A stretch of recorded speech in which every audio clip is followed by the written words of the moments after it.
Now it's time for EEEZ Around the Table with your host, Easy, who I'm pretty sure is easier than me. Earmuffs, kids. Adults only. Just the way I like it.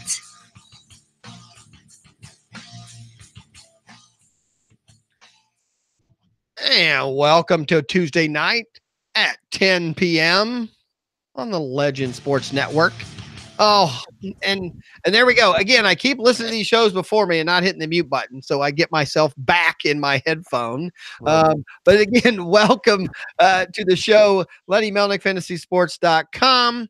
And I did put it out there. I don't know if anybody knows now. I have tied I wasn't paying attention to my website anyway. So afantasyfan.com now will just send you to my podcast page on Lenny's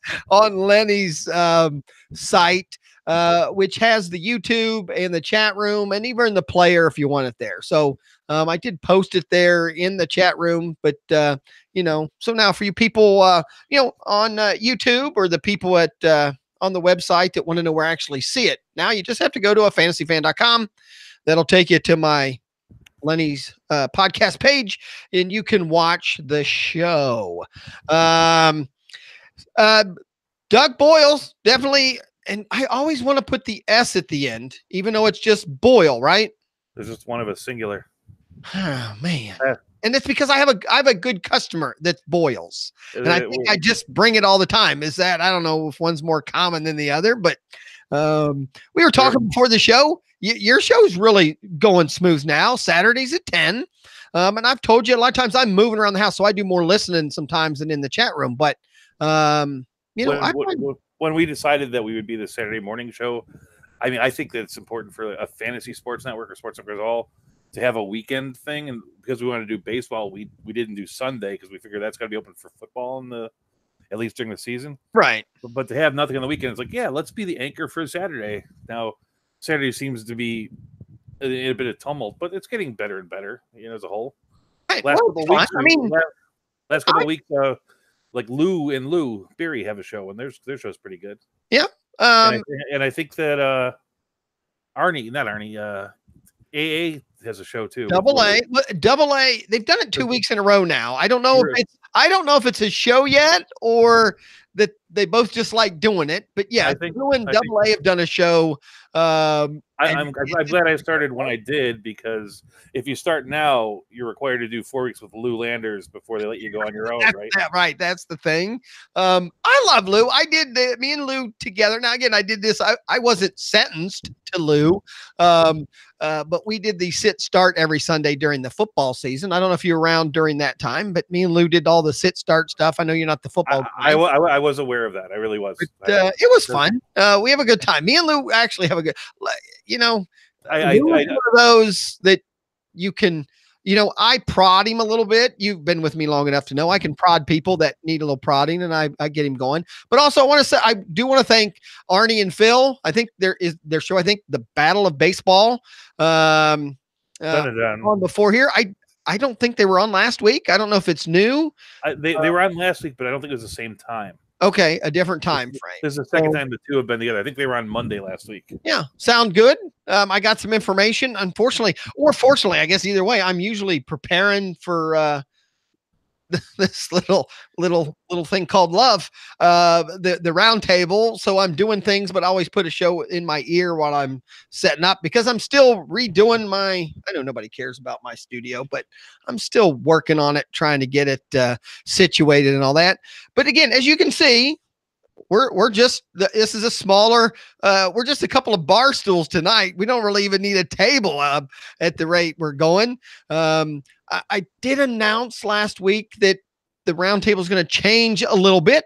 And when I say that, and that makes it sound bad, we're not changing any more other than for people that want to be on it. We're going to kind of make it more of a schedule thing, so we know for sure who's coming and who's going to be a guest. And the point of that really is so that people who come on have an opportunity to speak. It's hard to speak over 8 people. The show is the show's gotten more popular in 2 ways: participation and some listeners out there, and some of the listeners, a little bit of the comments I've gotten back is they get too confused with too many people. And then I feel bad then as a host, because I think some people know that, so they don't talk as much. And then I feel bad someone wasted their time. So we are going to try to reel this in a little bit, try to keep it in that 4-ish. I think I'm working on new software, which I got new software tonight. I'm using my camera. I got Doug clean shaven. He looks good, right? So, I realized we had a visual element to the show, so I did that. I know. I mean, I even brought a prop.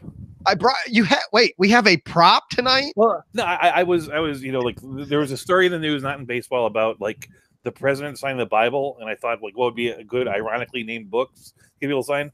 So I got my PDR signed by Aaron Judge. Your PDR.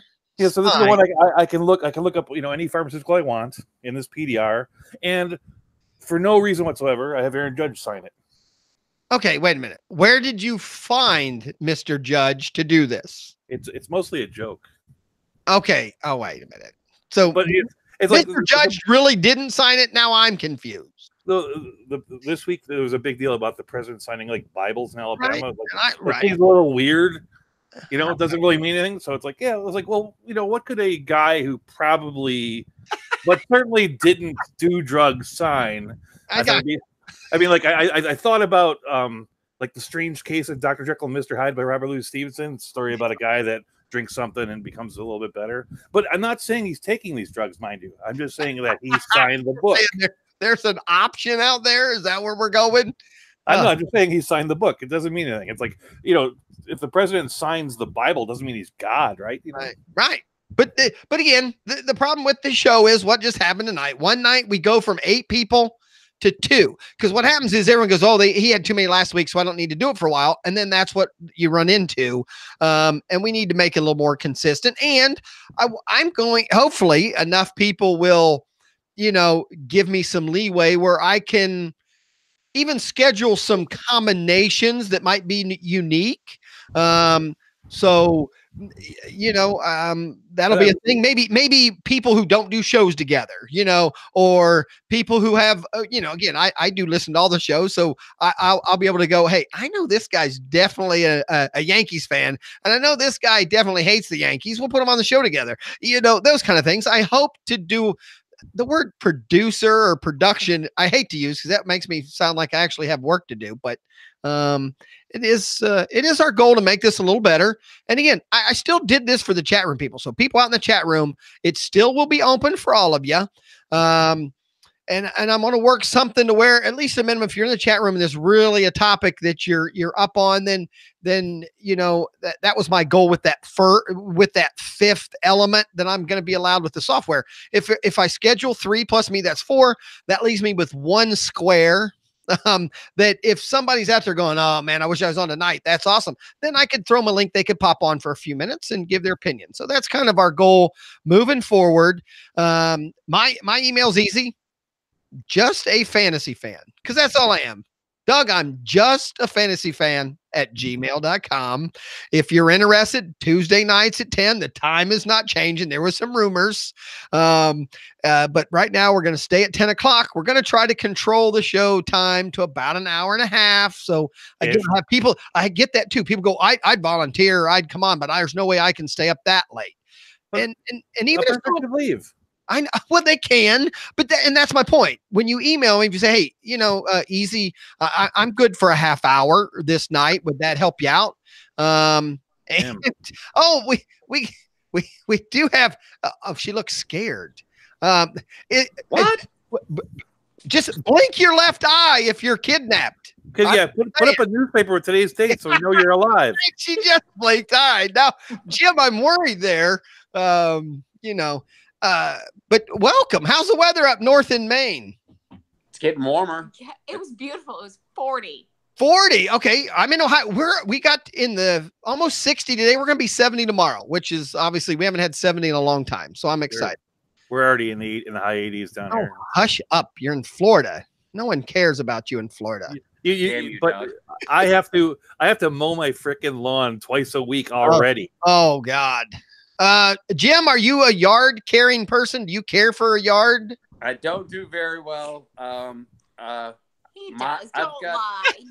You mow the lawn, or you like pay somebody to mow the lawn. Like, Or you pay someone? Okay, that's Yeah. credit. I guess that's giving someone credit that you pay the person who mows the lawn. We got about 60% weeds and about 40% lawn.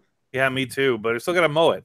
But I'm one of those people. That's true. I hate that first mow because it doesn't matter what's going to happen weather-wise. After you mow it that first time in Ohio, anyway, you're going to mow it every week for the next. Leave her alone. She's more than well.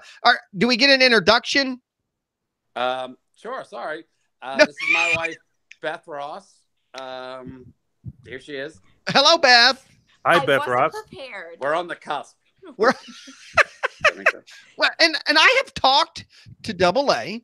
I've talked to Lou, and someone else. I would love a round table of companions. I don't want to use wives because You I mean think, superiors? huh? You mean superiors? That's fine. Mrs. Easy would definitely say that would be the case. So I'm good with that. But my point is, I really would like opinions of the fantasy that you live with, if you understand what I'm saying.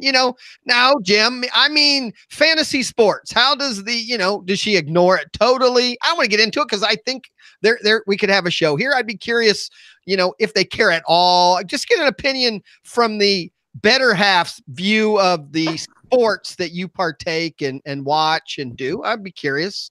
So, Well, I would consider myself a fantasy sports widow. I have supported all of his endeavors with the fantasy sports, and if he wants to travel to compete, I'm all for it. I think it's a great hobby. hey, it keeps beats him at drinking home, 25. It keeps him beats involved. drinking 25-ounce beers all night. Yes, I know. Which I totally disagree with. Oh, wait a minute. She's got a little 12-ouncer there. See, I've Yeah. got What if they're Andrea doing part name? too. Like, I mean, the apple does not fall far from the tree. Well, see, that's the thing. See, I think Andrea's one of those that says something too. And I said, I don't think Andrea would count. Unfortunately, and I don't want to say it in a bad way, Andrea, I think actually Lenny might be the spouse of the fantasy addicted person in that family. Because I do like the production quality you're giving it, Jim. You're working the camera. I love that. I'm Are trying. you on I'm trying. Are you on a stick or is it in your hand? I've been trying to figure that out too. It's in my hand, but we just did this on the cusp. Like I said, we were just sitting here, we were watching some stuff, and I was like, Well, Nobody's on here. He complained Right. about how tired he was at work on Wednesday morning. He's like, "Don't let me do I it." said, don't let me do the show. And I was like, "Since when have I ever been able to stop you I was from like, doing anything you please. want to Yeah, do?" We were Yeah. just talking about it. I've told everyone, if you have to leave. No one's going to feel bad. But I'd rather people come on and leave than not come on at all. Because not coming on, I don't get your opinion. And obviously the show will suffer if there's just me. Well, Doug, it's an addiction, isn't it, Doug? It's like once Well, you start. I was telling them that like I do a show on Saturday, and on that show, I literally have to in the show notes, I have to put down things like, remember to have fun, because there's so much. No, because there's so much work. You know what I mean? And I'm, not only am I the engineer, but I'm the producer and whatever. And so like, right. These aren't radio gigs where we have producers. yeah, I'm my own That's a producer. hard job being the producer and stuff. So- That's a hard so- job. I decided to join Easy probably 5 weeks ago, whatever it was. And I go, this will give a chance for the other people to know there's some stupid show on Saturday morning. And I'm like, boy, this is fun. And I could just be myself. So this I've had a couple people tell me hey, you know what? Maybe I just don't do a show and I just come with you every week. no, I'm going to do both. Because and I'm like, oh yeah, because that's easier, I guess. But the problem is, which I said, that's why we're going to go to a schedule where, because again, so we can mix and match and do a few things and make it better. That's the goal. Now, Beth, are you involved in any sports? Do you watch, partake, or only because he makes you? Wink. You can wink. Sports. He's gonna be embarrassed if I. That's talk about okay. it. We don't care I about really Jim. like sports as a kid. I was a big fan of 90s baseball. I loved the Oakland A's with Jose Canseco, and I loved Darryl Strawberry from the Mets. When I was a kid, those kind of things. But I kind of fizzled out, being a teenage girl and being, I got you. So now, but I do support all of his fantasy. okay, but let me ask you though: is there one sporting event that you go, okay, that's coming on, I want to make sure to watch that, or do you just not partake. No, that's a lie. I used to love any Chuck Liddell fights from UFC. It was like Chuck Liddell. Oh, so an MMA fight? Yeah, Okay. yeah. That kind of thing I really like a lot. I mean, 15 years ago. Oh my God. Mrs. Easy will sit down in Sudoku with anything on. So she'll sit there regardless what I have on in Sudoku, and every once in a while look up. No, I'll participate. I like the drinking, I like the food, I like the socializing, like that kind of stuff. And, okay, which is like, okay, right. We do Super Bowl parties and we do gigs, and she'll be that. But I'm just talking, I know the difference. Sometimes she'll walk through the room and look at the televisions, and when I say televisions, I have 6 on a wall. So I have 6 televisions. She'll walk by and the big one, the 65-inch, if she sees their sports on there and it's something, baseball would not stop her. I know she'll just go in the other room and Sudoku and put something on her TV. But if I'm watching women's tennis, which has been on this last week, she'll sit and watch. When I watch the women's gymnastics, she sits and watches. So she does participate in some of those type sports where I watch her. She'll be watching more than she's Sudokuing. You know what I'm saying? It's I always liked baseball. I think that was like when I was a kid. I really enjoyed baseball a lot. That's what I would watch. I played farm league when I was like a little kid, but you keep saying little kid. When you say little kid, what is your age cut off from a little girl or a young lady? I just turned 21, so it wasn't that long ago.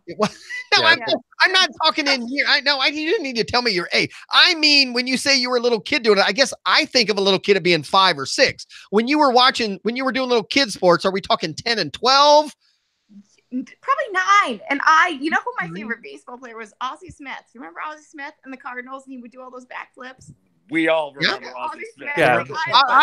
Ozzie Smith might be one of those that people that are on a fantasy baseball chat room and podcast. That's a name that most of us have. Yeah. See, my daughter, we had 2 boys, and everyone will say it was your daughter mistake. No, because if the second boy would have been a girl, she would not be here. But we decided to, give it a try so the wife would have a girl.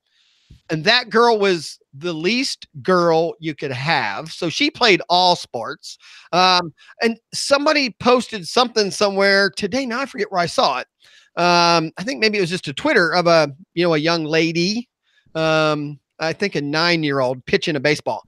My daughter has a baseball. Now at age 9, you can only pitch 3 innings. My daughter pitched in a tournament against boys. My daughter would not play girls softball. She played on a boys baseball team against boys. She threw 3 perfect innings, struck out 8 of the 9, and the 9 that didn't strike out hit the ball back to her. So she did all 9 putouts in an inning, and the umpire came out because she had to come out after the 3rd inning because of pitching rules. And then the umpire actually came out and autographed the ball for her and say, he wrote something like, to a perfect game, way to go, young lady, or something like that. She still has that. That's so sweet. I don't know, Doug. This sounds like a Babe Ruth child that's coming in strong. Now, again, but that was why I was asking, because at age 13, she played baseball with boys till age 12. At age 13, playing with the boys, she kind of dropped out at age 13. Now she did basketball. My daughter, 4-year varsity letter, holds some records at the school. And my daughter still plays in my now Monday Old Men League. And she dropped, I bet she made 15 threes Monday night or last night, pissing me off. But we would love for our daughter to play basketball because she's so tall. She's only 8, but she's probably 5 feet tall. My daughter will thank me every day. Ball handling. Dad coached her quite a bit. Ball handling.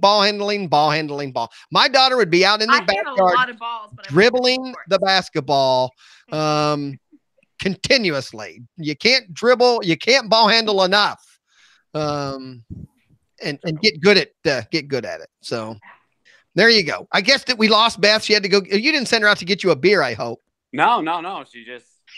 she had enough of us. Like I said, no. The problem is now she won't go to sleep. So now, you guys are not going to talk all night long. That's fine. Realize when Andrea takes over, it's just like the same thing. It's like she's just going to go forever. That's all right. Again, that's what makes the show fun. I do see we do have finally DK Lush is out there in the chat room. Again, everything's been a little bare today. I've cardio one. No, it's been all day. I've been out there all day, and today the chat room's even been pretty slow. I don't know if it's just the time of year, the weather, the time change. I don't know what the hell's going on. There was all those football signings, and no one cared. I cared about all the football stuff going on, but I know that's the problem. None of them are signings yet because they're not allowed. What is it tomorrow? Yeah, it's like the free agent period doesn't even start till tomorrow, and yet they signed like 35 people. Well, what I love is that all these New York fans are so upset about this Beckham trade, which I don't understand because I actually think it's not that bad. I'm not saying that guy who took over has done some bad stuff. I'm not saying Beckham's not a talent, but I don't know what you guys think about it. But I actually don't know the details of that trade. Well, they got Jabril Peppers, Oh, so I yeah. think, Right. yeah, and they got the first-round pick from Cleveland. Right. So they now have 2 first-round picks, their own in Cleveland's, and they have Peppers. And I like Beckham. I'm not, but he hasn't had double Cleveland too, digit. huh? No, I'm thinking about something for myself. He hasn't had double-digit touchdowns for almost 3 years. Well, this would be the third year. Right. And some people blame Eli. He obviously was injured. Was it 2 years ago or a year ago? He was out for, it was just not this last season, the season before. He played 5 games. Yeah. Something like that. I mean, obviously being in that division as a Bengals fan, I'm worried. I mean, I like the Bengals. Thank you, Beth. Get that camera back on that girl. Because they have those Zubaz helmets or whatever, right? They're good helmets, but they now have Jarvis Landry and Odell Beckham who went to school together, right? Aren't they? I don't know. I thought they both are LSU guys. I thought they graduated a year apart because that was a year. Landry did go to LSU. Yeah, I'm almost positive they were in LSU at the same time. So I think that's kind of cool. And like I said, I'm again, as a Bengals fan, I'm not excited about it. That offense is pretty scary now. So, 100%. They should most likely win that division because, I mean, Pittsburgh's lost a lot of players. They're getting older. Baltimore's lost a lot of players. I mean, I'm going to guess most. I really think the Bengals are actually, if they stay healthy, are better than most people think. Everyone thinks of last year, and people don't realize how many injuries we had. Obviously if Green, some people say, Dalton is our downfall, but I think Dalton actually protects the ball if everyone's healthy. I don't think he's terrible for our team, but yeah, but you remember Cleveland Browns actually signed Kareem Hunt too. So they have Kareem Hunt, Nick Chubb as their 2 running backs. Yeah. Beckham. And they have Duke, the other David and Johnson. Yeah. Njoku. David Johnson, right? As a he's a back that could be a wide receiver. I mean, the team is, and their offensive line is, pretty good. Not bad. I mean, so. But they did give Peppers away. I mean, their defense was pretty stout. I think the Giants did okay though. I just like to see the New York fans that I follow jump off the bridge. They're just like they haven't won anything with Beckham. I'm not saying. To me. Well, people worry when the big piece goes, but yeah, but they got Barkley still. I think I agree. Beckham away from Barkley may be a positive thing. I'm one of these people that think Barkley was the right pick and not the quarterback last year. I know a lot of people complain about that because I agree. People, I'm sure maybe, I mean, it could be a topic. I mean, there's only a handful. When I say, game-changing running backs, like an Adrian Peterson. I mean, if you have a chance to get an Adrian Peterson and who, meaning if you know what his career is going to be, you would trade everything to have that in the first round. You wouldn't, you can get a quarterback 2 years later, and I think that's what they have. I think they'll get a quarterback and solve that problem in the next year or two. So I heard from my fellow Bear fans that they were doing some contract restructuring because it sounds like they're going to go after Le'Veon Bell. Is Le'Veon Bell one of those guys? That's what?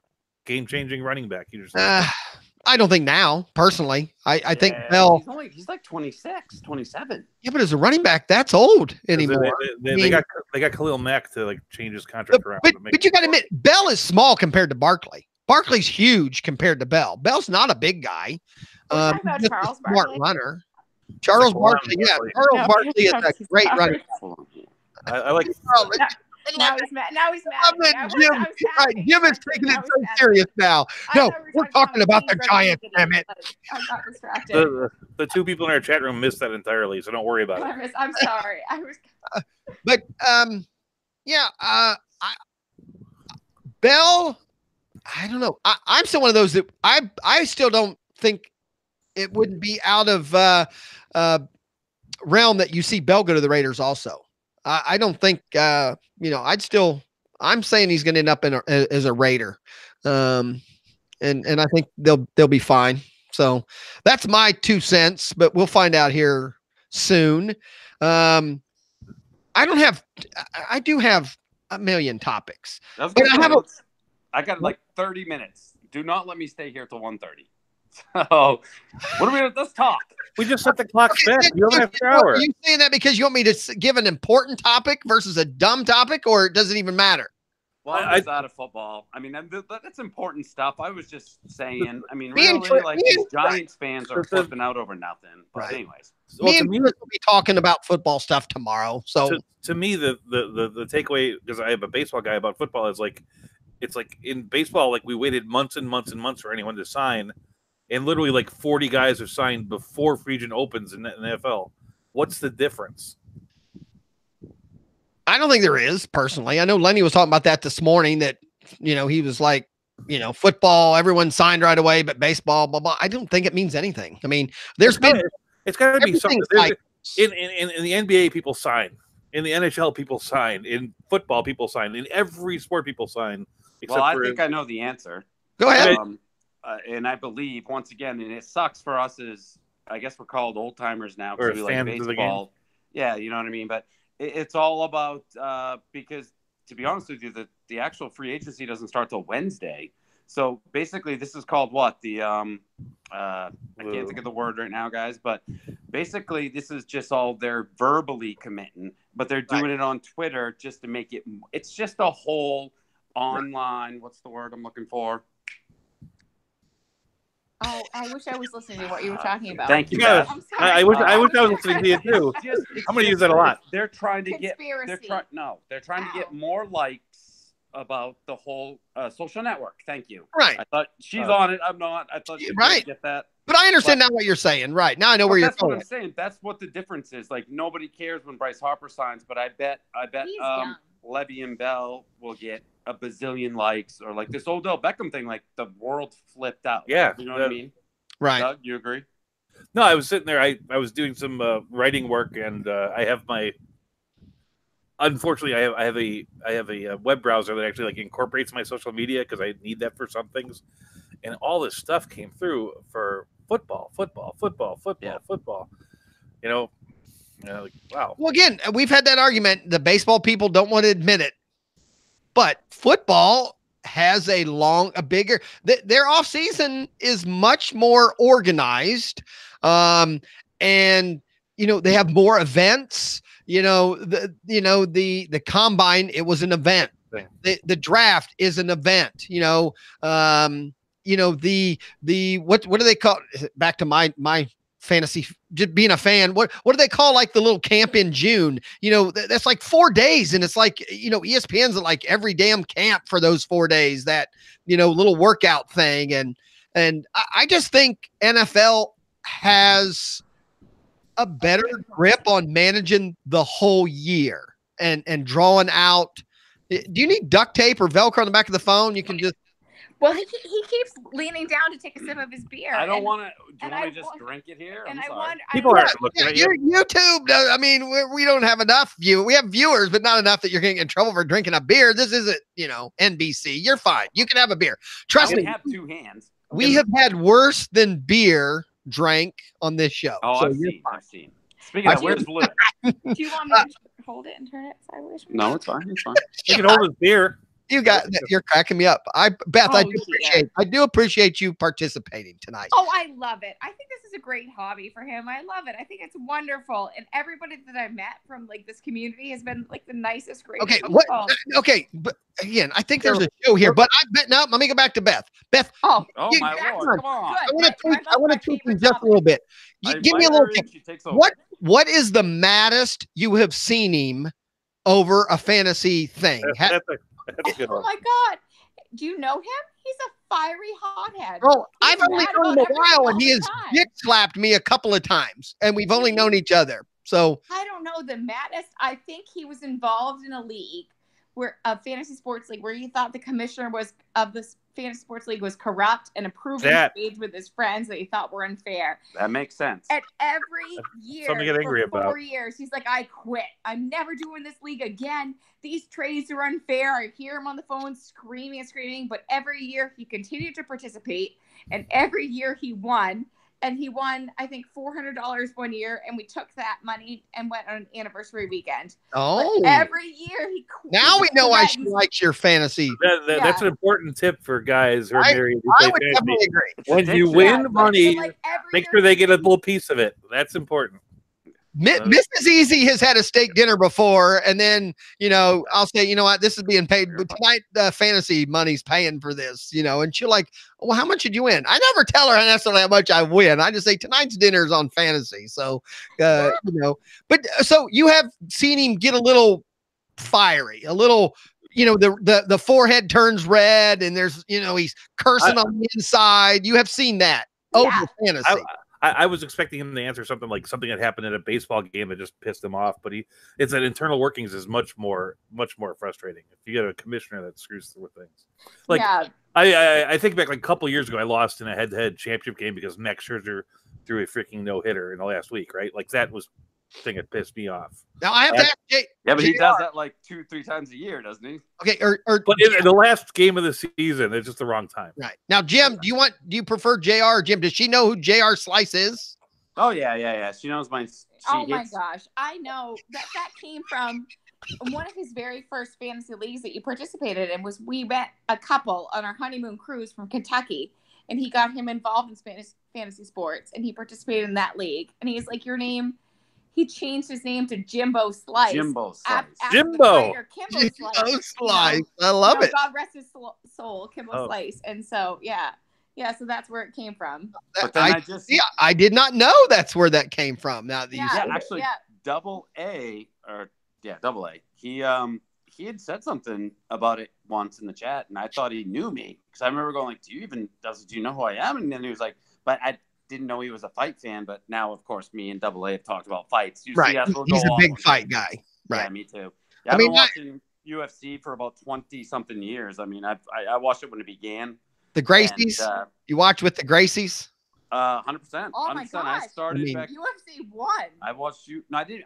I'm not gonna lie. I did not watch UFC 1 live, but I think I watched UFC 3 live on those big old satellites. Doug, you remember those? Those big. I remember the satellite ones. Okay, again, Mrs. Easy is asleep. We've almost had a divorce a few times after 36 years. I bought a 12-foot satellite dish to watch sports. But the porn. Come on now, you get this. Okay, she will agree. Porn. She will agree with that. But the thing is, to save money, I decided I would put it together and I would install it. I did not realize that this 12-foot bastard would need like 800 pounds of concrete. Yeah. We had to dig. She would come on here right now and say, yes. After and it was one of those where you thought it was going to be a Saturday chore. It became 2 Saturdays and every day in between to get this bastard up. Yeah. And she said, if it had taken another day, I'd have left. It was that much of a deal, but you could hear that thing. It was probably 15, 20 feet from your house, and you'd hit the remote, and it would move, and you would be like, it was crazy. And you would have to find the different satellites, H, Q, A, A. Yes. I've been addicted to sports and porn for a long time, and there was nothing better to have. And trust me, probably since about a 12-year-old boy, I was addicted to both real early. But there was no better way, 30 years ago to get sports than to have, a big satellite dish, because you were able to find shit for free. Then you had to chase it around. Go ahead. All the way. And again, I'm not allowed to discuss. You know what? I don't use my real name here. I have been in a federal court room over watching something I shouldn't have been watching. Oh, so, Jesus. Now you're going too far. Are you friends with R. Kelly? No, I wasn't. No, I was receiving signals I don't know. Before all those fights, that little paragraph that comes on that says anybody viewing this without permission. I'm just saying. For people out there that think that's for Pirate people, Bay, maybe. for people. I wish it was just Pirate Bay what I got. I mean, I'm just saying. I mean, I love tinkering with this easy. I know, and I'm not a whole nother show. Well, I'm into electronics. I know how to solder. I've been doing this stuff for a long time. I had a big satellite dish. Things started, I mean, you know how hard it is to watch porn and stuff when you got lines swiggling all around and shit. You gotta, I don't anymore, but I can give you my personal phone number because I'm tired of paying for Sling. Hey, no. Hey, 25. Again, I will tell you now as proof. It is cheaper to pay for Sling. Okay. Let's pay for Sling. I'm just telling you. So apparently, Doug, Lenny, we've got a full-on felony here on the network. I actually have a similar story, so I can't. Okay. No, I mean mine wasn't that, but like people said, like, why don't you put your show on iTunes? And I said, well, I can't because I've been banned for life from Apple, right? Because you remember in those old days when people were sharing music, and they like you got and they sued about 8,000 people. I was one of those 8,000, Seriously? and yeah, and I got it was for a really dumb song that nobody. It's like I literally bought the song. Like, I've spent 99 cents with Apple in my life, and I bought this song, but I used it in a couple places that I shouldn't have used it without giving him credit. Are you familiar with, like, do you know who R. Crumb is? Anyone? No. Maybe. I'd have to hear the song. No, R. Crumb is not really known for his music. He's known for like subversive comic books in the 70s, right? So but he had a skiffle band, and it was called. So it was R. Crumb in his cowboy outfit, and the song was called "Pedal Your Blues Away." Okay. You actually know that? No, she's just excited. Okay, no. Yeah, she's all excited. Do the cops come and take your ass away? That's what we all want to know. I love obscure music, and especially anything that's offensive and like inappropriate. No, the song is not offensive and inappropriate. I was doing a lot of I used to do outdoor activity things, and one of the things that I would do is I would bicycle these really long railroad trails, 117 miles, 170 miles stuff, and I'd put together these films, and I'd put music that made sense for bicycling, right? And this is a happy, upbeat skiffle song. I don't know, like, skiffle is a music that came out of England that sort of predates rock and roll. How many people were trying to steal this song? Absolutely nobody but me. But the problem is because R. Crumb has this like weird cartoon money thing and is dead. He has a really vigilant estate. You know what I'm saying? Like, had he been alive, he probably wouldn't have cared. He go, that's a good use, Right. So his estate came after you. Came after me, and Apple came after me, and in the agreement, I wound up paying. So, what musical instruments are in this? Because I have no clue. Normally, skiffle is. I mean, to be honest, like the Beatles, like the guys in the Beatles before they formed the Beatles, some of them played in skiffle bands. Skiffle bands was like anything can be an instrument. Skiffle bands is a type of a band, not the name of a band. Yeah, it's a type of, we understand like that. When you so like an instrument. Instruments that would be associated would be things like banjo, washboard, stand-up bass, those kind of. Yeah. See what you learned, Beth, on the round table? Did you ever I love like probably the most famous skiffle song is sort of a parody song? Did you ever hear the song called like from the 40s? Does your chewing gum lose its flavor on the bedpost overnight by Lenny? Yes, we heard that, Doug. That song is a skiffle song. Yeah, that song is a skiffle song. Okay, I'm out. You guys are way above me now, and I've listened to a lot of crap. Lonnie Donegan was a great skiffle artist. We talked that last night. I don't think did either one of Doug. I think you were early on my Easy Peasy show where I logged in for no damn reason whatsoever and had nothing to say, and we ended up talking comedy records and shit. Now I think Beth said so. Beth? So you listen? You guys listen to comedy records or we listen to all kinds of music, mature songs? Because have you guys ever heard of Red Peters? No, but I would like to. Okay. No, Red Peters. Red Peters is the an older guy, right? From the 70s. Red Peters is an older guy, but he sings. I think I know Red Peters. Mature songs. Well, okay. When this show's over, you need to go on. It's you can find it multiple places, but Red Peters has a song called "Cum Stains." Perfect. Stains is the name of a puppy, and the puppy's name is Stains. Yeah, I get what you mean. Christmas, my mother, who is pushing, mom's a little older. So we got mom an Alexa for Christmas. Mom could not get this bastard to play a Christmas song. It didn't matter what she said. It would go, I don't know. You guys have an Alexa, where she'll talk back to you like, I cannot do that at this time. We had one for about 2 weeks and we got rid of it. And then I just went Bluetooth on the phone with a Bluetooth stereo speaker, which was about $90. Much better. All right. So on Christmas Day, my mom's trying to, so finally I just say, Alexa, play Red Peters' Cum Stains. And mom goes, what's that? I said, oh, it's a sad puppy story. My mom, unfortunately, my mom did not get the song. Unfortunately, if you understand the title, the song has a mature, word. The story's mature.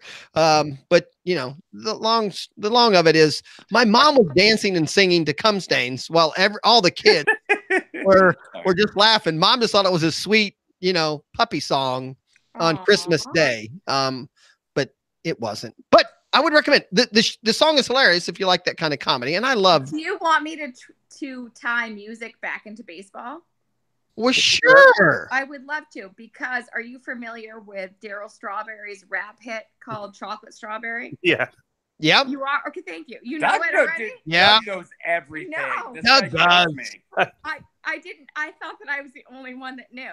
I like the weird things about baseball. I like baseball movies and I like baseball music. Well, but I have to say, Beth, I had written a little note. Because I was thinking that early. I was truly thinking that today. How many baseball songs could I come up with? Now, I didn't start that project, but in my mind, real quick, I did come up with, obviously, I think, all right, now I have to get my pencil out here because now we have a topic. Cha-cha, hello. If we're going to talk songs about or have baseball in them that are popular, obviously center field, would be, in my mind, one of the more famous ones that actually was somewhat of a hit. And that's me and Coach. I'm trying. He was the singer from Creedence Clearwater Revival. John Fogerty. Fogerty.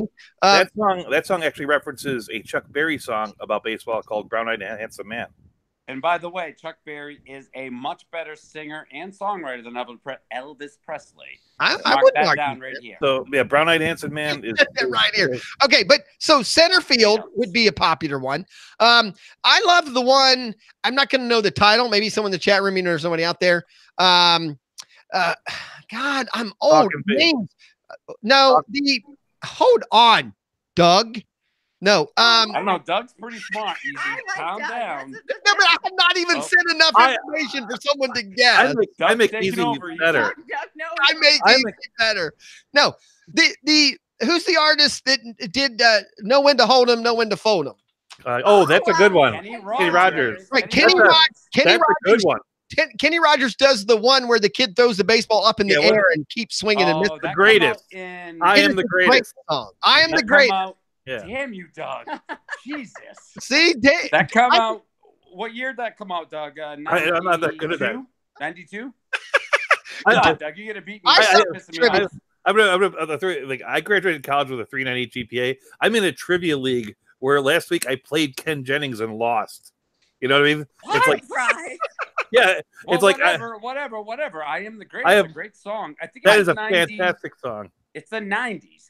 Somebody find that out, please. I mean, if we're gonna talk about "I Am the Greatest" by Kenny Rogers, that's the saddest. That's one of the. Oh, it's so cool. Oh, it's great. It's great. Missing the ball, and that's great if you have a father. And then you turn out and go, "Oh, I'm such a great pitcher. I love that." Right, I love the song. So that's we've got two baseball songs. Now you're saying the Chuck Berry song is a baseball song. I guess what I was saying is, could I do an hour show, play 10 baseball songs, Well, both in between them, and kill an hour. You have like you have like the classic like talking baseball, which is like what everyone thinks of is that one where like Willie, Mickey, and the Duke talking baseball from the 70s.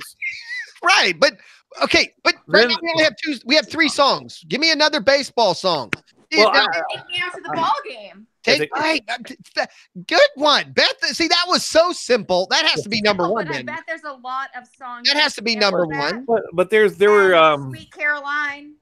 Yeah, I guess that is baseball nowadays. Yeah. Song, but they play it at our Red Right, Sox. they play that at like every stadium. Yeah, I guess you could say that there's multiple stadium songs you could play. Unfortunately, they play a lot of those at other events. There's actually like there's a band called God, I can't remember there, but there's a band that like 2 guys from REM got together and they only write songs about baseball. Just R&E. Just R&E got together. Hey, REM is a very, very good band. Yeah, it's like 2 guys from REM, and all they do is do baseball songs. That can't be true. No, it's true. I'll look. So you're saying, but okay. I'm just saying. Cha-Cha going to come into this chat, or is it I don't know. Cha-Cha's not like. He's a little scared tonight, I think. Cha-Cha says, "Hold your balls and show me yours" by Tiny Tim. That sounds like something Cha-Cha would. Tiny Tim. The band is called. Old enough to love Tiny Tim, are you? Oh my God! Tiptoe through the tulips. Take me to the tulips. I'm old enough to have seen it on Johnny Carson. Easy. Hold on. Pause for a minute. Can I tell you a little something about my wife? She is 37. 37, I think. How's that good for radio? But her parents are both gigantic. What's the word I'm looking for? Stage producers people. Of fantastic producers of like no. No, what do they do? Music. Producers, plays, composers, theater. Like that's how musical she knows theater. what you just sang because I have no theater. Thank you. She should be helping me, but she's making me look kind of dumb. She wants, you know what? She wants to take my spot on this show. So tell me, you can. I'm sure both of her parents are piano teachers and they do plays and stuff. Right. Something I don't know about, guys. I'm sorry, but she knows exactly what you're talking about, Easy. But I have no clue. Beth, are you musical? No, I'm a fantastic audience member. And that's because I'm a product of like very dramatic theatrical people. Right. So I'm very good at sitting and appreciating the arts. I could play a record. And I know that's maybe old for you guys. I knew how to play a record. I know That's as good as I got. Get the fuck out of here. Now, JR, weren't you the one? And I say JR, I'll say Jim since you're it's fine. JR, Jim. JR. Now, weren't you the one that was giving me shit about you were talking about the Hansons in the chat room? I was surprised you came up with the Hansons. Wasn't that you? The Hansons? Maybe that wasn't you today in the chat room. I was in the chat room multiple times today, but because I came up, someone asked me a question. And I made a comment. The Hanson brothers, right? The blonde-haired kids. Yes, I know about them. Well, but obviously it wasn't you, or you'd have known. We chatted about them in the chat room this afternoon. They're very talented, and I thought it was you. But it's always me. So any other mainstream? Well, I was going to say that that band is called the Baseball Project. It has Peter Buck and Mike Mills in it. Right.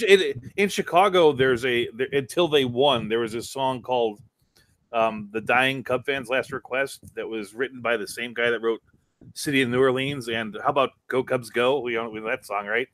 What was that guy's name? No, we don't. You don't know "Go Cubs Go"? They play it every time they win, and they win a fair amount. I don't know, Doug. No, I've never been to a Cubs. I've never gone to a Cubs stadium. But the guy who wrote "City of New Orleans." I mean, come on, that's a big song. All right. Well, how about this? How about for I can't remember her name. So you talk about musical theater. There's the entire play of Your Highness. Damn Yankees. Whatever Lola wants. The Damn Yankees.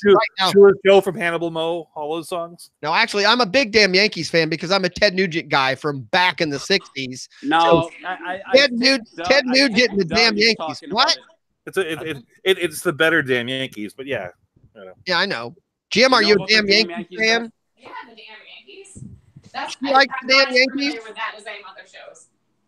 She's leaving, but she does know, but she's not as familiar as other shows. But she knows a lot of that play. Yeah, the Damn Yankees is a Civil War movie, or probably was a play first, right? No, I'm sure her mom is super religious and super political. The musical is about the I think it's the Giants, the New York Giants, sell their soul to the devil to beat the Yankees. Really? That's what the play's about. I'm in for that. Yeah. Well, they just did that according to all the New York fans today. Oh, we got to get rid of Odell Beckham. Yeah, they're a bunch of crybabies. Get serious. Odell Beckham, who cares? Big city folks. Oh. Why didn't let me ask? Since we lost Beth, and I'm not saying she'll be back. She's probably great at baseball. I have a quick question, a true fantasy baseball question for you two. You two are pretty good at this. I'm an amateur. Is this a good year, a bad year, or is there ever a year where the strategy of or either one of these strategies? How's that for a question? Punting, hitting, or punting, pitching. Is this a year that either one of those strategies would work? Meaning, and when I say that, I always mean 5 rounds. Meaning, if I go 5 rounds with no hitting, meaning I'm going to go 4 or 5 pitchers right off the bat, more or less, or the opposite. Now, with batting, I kind of say the other way. If you're going batting and you're going to punt pitching, I always say that's maybe a 7th round thing, maybe before you grab up your first pitcher. Is this a season where either one of those strategies would be likely to work? Doug, you can go first, I guess, sir. I think that there's never been a year where punting pitching at some level can't work. And I think that this year is actually better than most because there's a lot of pretty good pitching that is really cheap. And there's a lot of guys on the outsides that are like for instance, you could pretty much buy, and I'm not saying they're the greatest in the world because I'm a Cubs fan, but you could buy almost any pitcher from the Cubs, Quintana, Lester, Hamels, in like the 10th, 11th round, right? There's some pretty cheap pitching out there. And there's also guys like Tanaka's out there and those things. You're saying every season if you wanted. Here's the reason why I say every season. It's like people will talk about auction leagues, right? And they'll talk about like this 200 for hitting, 60 split. And that never really changes. Like you can get away with very little money spent on pitching and do pretty well. The problem is like no matter how good people are, when they jump up there and they take Max Scherzer in the first round, and they're smart enough to know that having that guy by himself isn't good enough, and so they in the 3rd or 4th round they back him up with picking a Noah Syndergaard, right? In order to compete at the level there, they've still got to pick 6, 7 more pitchers, and the pitchers in the middle all kind of have a 4 ERA and a 3 something. So you can get, if you're in a 15-team league, you could probably get 10 or 11 of 15 points on ERA with an ERA around 3.8, 3.7. I'm amazed how high those numbers actually get. To win it, the winner's going to have a 3.22, and the second place guy is going to be a 3.27. But once you get past that 5, you can do pretty well with a pretty mediocre pitching staff. Jim, what about you? Do you think you could punt pitching this year? And it still work? So once again, I think Doug is talking about Roto for sure. I did my Roto. Right, you're a head-to-head guy. That's why I asked. I did my Roto thing last year, and I will never do it again. And I'm not saying that it's not the way to go. Maybe it is for old-fashioned people, but I just don't like it. But this year, especially if you've been watching if you've been following any ADP, if that's your thing, if it's not, I understand because I'm not saying that that's 100% what matters. But I don't think you could punch. First of all, in head-to-head, you're not punching the whole thing. You can't punch just all pitching in general. Yeah, you would have to, if you were to punt starting, you'd probably want to have a reasonably decent. Like I'm going to punch saves, I think, in my league. I'm going to saves and hold leagues. So I think I'm actually going to go for holds this year because saves just seem so scary. And you can actually win a week. Right. To win a week, you have to win at least 5 categories or 6 categories. Otherwise, 100%. 5, you're just tying. Yep. And so I'm not, but at the same time, every draft I've seen, unless people are just showing the false information, if you don't draft a pitcher by the 4th round, you're bombing, guys. I hate to tell you. I have done a bazillion mocks. You don't agree, Doug?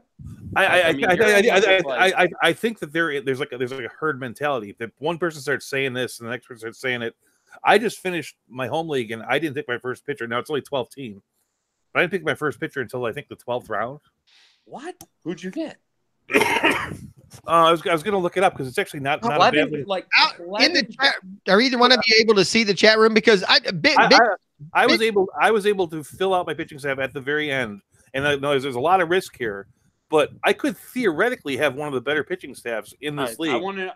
But Let me see. So you took your first pitcher in the 12th, Doug. What do we got? I took Tanaka on the 12th. I took Charlie Morton in the 14th. Then I let it go even further, and in later rounds, in rounds after 20, I picked Yusei Kikuchi, Jesus Luzardo, Alex Reyes, and Julio Urias. There's no way, Doug. I'm not trying to be mean, but there's no way. Like some guy probably has Scherzer. Yeah, but he just has to sustain. He doesn't have to win the category. Yeah, I'm talking about coming in like that, especially in roto. How many wins are you going to get with those 5 pitchers? How many wins are they going to get? How many wins? I mean, wins are a little bit. Scherzer's going to get almost more than 3 of your pitchers. Well, I also have a strong relief staff that's going to help my win total, which is part of the game that you play when you do that. It's like you do play. Yeah. It's like that guy. Relief. Yeah, that guy is going to go with 8 starting pitchers, which means he's going to have 2 or 3 really crappy ones that he's going to do, and he's going to have somebody that he picked in the 4th round is going to do 10 times worse than he thought. Like you Darvish did last year. So you went with like an opening thing, like an opening theory, maybe like what Lenny says. What do you mean open? Like is that opener like the Yarbrough or? No, I didn't go for the opener because I think those are hard to predict. Like we don't even know who the opener is going to be. Sorry, we don't know. So basically, what I'm saying, Doug, is how many wins are you going to get with those? If I have 10 slots and on a given day 6 of those are filled with relief pitchers, and you figure I'm going to get pretty much all their wins. And so if you sit there and go, I have 5 relief pitchers, I have 6 relief pitchers. Let's just say they each get 3 wins, which some of them might get 5. That's going to be 15, 16, which is an entirely extra pitcher, and a pretty decent one at 15 or 16. And if you get a little lucky and you nab a Yarbrough who gets 12, or a couple years ago when I had Wade Davis in the same situation who got 10, and I think you can find those as they go along. Right. I don't think it's a big deal. It's like the truth is when you're in roto, like to win is hard in any category, but in the middle. Just a couple of wins, just a couple of points of ERA, just a couple of points average can be the difference between 6 points and 11 points. Right. And the idea is to try to be on the higher end of that. In head-to-head, it's even easier to punt a situation because if you're playing 6x6 categories, all you got to do to win is win more than they do. Or probably be a harder argument then for you too. So do you think could you pick 4 pitchers in the first 4 rounds and then start with batting and do okay this year? I think so. I honestly I don't think you know. Sorry, I don't think you'd ever catch up, but it's your time. No, that's not true because you can get a seed. All right, so this is, and I might be wrong, but let's say you go 4 pitchers. Let's say you have picked 8, and you come out and you have DeGrom, and then you go maybe you even get who's you going to get Nola in the 2nd round, then Clevenger in the 3rd, and in the 4th round, I don't know. I'm not Walker Buehler. He probably wouldn't fall to the 4th. But then you go and you got CJ Cron, you have Buxton, you have all these batters that could potentially hit. To me, I think it's much easier to get. You think the difference between like CJ Cron and say Goldschmidt is smaller than the difference between 100% besides their average between like Alex Reyes and Max Scherzer?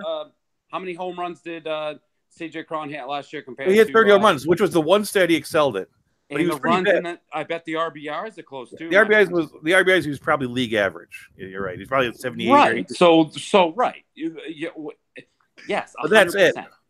But if you were to stack the people by because I do a lot of auctions, we do a mathematical formula that says like this guy's worth that. But I can actually go last year based on these stats, the guy that was worth the most money is X person. It's like CJ Cron was like the 313th most valuable player last year. He was way down there. I know the 30. I understand how those work out, and I'm not going to argue with you. And they're not perfect, mind you. Could it be off by 20 or so? Sure, but there's no way that he's in the top 100. But listen, I was on Clevenger last year, and everybody poo-pooed on me. All the experts. I went to GST. I went to all these places, and now the gentleman's going in the 3rd, 4th round. It's like all of a sudden. That's what I'm telling you. I'm telling you. I'm saying draft Clevenger again. But don't draft last year's Clevenger. Draft this year's Clevenger. Find a guy in the 11th, 12th round that you like. But Doug, if you have Nola, Scherzer, Clevenger, and Walker Buehler? What is that? Well, all right, if somebody has that, to me, like sometimes you'll have a situation where I have never seen it with pitching, but you'll have a situation where somebody takes like all the stolen base guys, and people are like, "Oh, how am I going to get stolen bases?" Like to me, I'm like, if somebody has all 4 of those guys, that's wonderful because he'll rack up the 15 points on the pitching side, and the rest of them are playing for 14. It actually makes every other team worse because they're not spread out. Yeah, you know. Yeah. And so it's like, oh, no, that's good. Thank you. You just made my team stronger. Now, I'm just using – he asked me that question. I'm just using that for example. I mean, you probably wouldn't go 4 pitchers in a row. But let's say you get 2 out of those 4 pitchers and 2 decent hitters. But I just think all the drafts I've done, I would say 30 either. I know some are mixed mocks, which people say mocks don't count, but whatever. I think they do. I've done some slow drafts, and pitching – is gone. Like I'm telling you, the 4th round. In the 4th round, you're throwing. I mean, you're going to end up with like a Evalde. I mean, you're going to end up with weird starting. Your number 1 in the 4th round, I'm telling you, is going to be if you're lucky to get Clevenger. Like they're just getting scooped up. And maybe I'm just being fooled, and maybe I'm wrong. And I got my first draft easy. We have our first draft Thursday. Well, I got to practice yet. I get the mock on Yahoo. Doug, are you in that? No, I never got invited to anything from the league. I never did. That's what we were going through yesterday. You invited. He actually put the. I'm sure you. I mean, he was down like 3 or 4 people. I'm not in the thing. The thing about the thing about pitching, there's this underlying like philosophical concept. It's like no matter how good a pitcher is, he's never going to help you in more than 4 categories, because Max Scherzer is not going to get any saves, right? Whereas at the top end of the hitting standpoint, you will get people that are good at all 5 things, and you want to get the guys that'll hit home runs and steal bases. In pitching, you can never get somebody that's good at all 5 because the starter can't get wins and saves. Exactly. Blah blah. So I think I kind of agree with you on that, Doug. There's this thing where like pitching as a whole. So it would be, to me, like I couldn't imagine. I understand that Max Scherzer is worthy of a first-round pick. I couldn't imagine a strategy where I did that, because I'd much rather take an offensive guy that could be a 5 category guy for you. That's not even possible in pitching. So so to draft that kind of guy early, in order for a guy to be a first-round talent at pitching, he has to like push one of the categories so far up that it's like almost having 2. He's got to have like 300 strikeouts, or have DeGrom's ERA last year, where it's so good that it makes the rest of your staff look better. But yeah, but I like that theory. But at the same time, I think the batters that you may get in the 5th or 6th round are not as equivalent as those 1st and 2nd round batters, but the pitchers you're getting in the 5th and 6th round. So if you're talking about Roto, I mean, when I'm looking at them all up. When I'm looking at the 6th round of batting, I mean, I think that the 6th round is going like super late. Was he going 6th? Right. I think I agree with. I think Jim. Hold on, Doug. I think Jim. Just because I want to know now, being the not the expert here, is because that's kind of always been my philosophy, that it's more likely that I will get and I'll go around down a 6th, 7th round offensive guy that could get me 2nd, maybe even 1st round. Scoring, but to me, pitching never seems to be that way. Meaning, once you get so far down in pitching, very rarely are they going to give you 1st or 2nd round pitching stats. Meaning, the top pitchers seem to always be the top people there. But in the offensive side, there's always people in that middle that end up moving way up. They jump up and give you, 4 rounds of value higher than you got them. So. That makes sense. That's why I try to get a pitcher here or there in the early rounds, figuring I got a better shot at getting a 7th round batter that becomes a number 2 round value. And where you're seeing that is like, yes, there usually be 2 or 3 guys from that, let's say, the B category, that 6 to 11 pick, that those pitchers become, a 3rd round or 2nd round value. The truth is, if you go to like that next thing, you pick from 11 to 17. There's going to be like 30 or 40 of those pitchers that are going to produce 8th or 7th round value. and you take that as a whole, your staff's going to be better than just hoping for that one good one. Well, especially in Roto, they're going to probably hold you enough if you're getting bigger points on the offense. And most of your biggest disappointments from pitchers are going to come from your picks 5 through 10. Right. You're not going to be disappointed by Chris Sale. You're going to be disappointed by, unless he gets hurt or something. A big score out in the chat room, which is not a name I'm familiar with in the chat room, and I've been there a while. So I'm not either. Big Score EMK1. Welcome. If this is the first show you listen to, you did it right. Because, wait a minute. I'm not very good at this, but welcome to the Lenny Melnick Fantasy Sports Network, the Legend Sports Network, Lenny Melnick FantasySports.com, where we talk everything. I'm not very good at pitching any other shows. I apologize to everybody. But he's saying out there that if you're going to stack bats early, that he thinks you should do it with infielders because he believes outfielders there's more options of better outfielders later rounds. So that's what I'm saying. Everybody has a different opinion. Which I think is right, which to me does make baseball a little more fun than football. Because also now, Jim, you play football, fantasy, not much. I play it all the time, but okay, that's what I thought. I know Doug does it. Trophies for winning. Right. He's got a trophy for winning. Two trophies. Her hands up. Did he win that before or after you were married? After with the guy we met on our honeymoon, who's all right. Yeah. That's the football. I mean, because the other thing I like about baseball is, and I do more football, so I'm still more of a football guy than baseball, but it does seem like in baseball, there's more lower round guys and even free agent guys that really move up value through a season. Where in football, there's always a few, and everyone will throw out names. So-and-so wasn't even, like Connor last year. But but it's still just a few guys. Where in baseball, there always seems to be a group, meaning, if you're chasing and paying attention on free agents and or late round, you end up getting some, decent value because things fell well. Do you find that? Do you think in baseball, because of the tight player pool and the way it is, that it's more active, or you see more late round people that can help you than in football?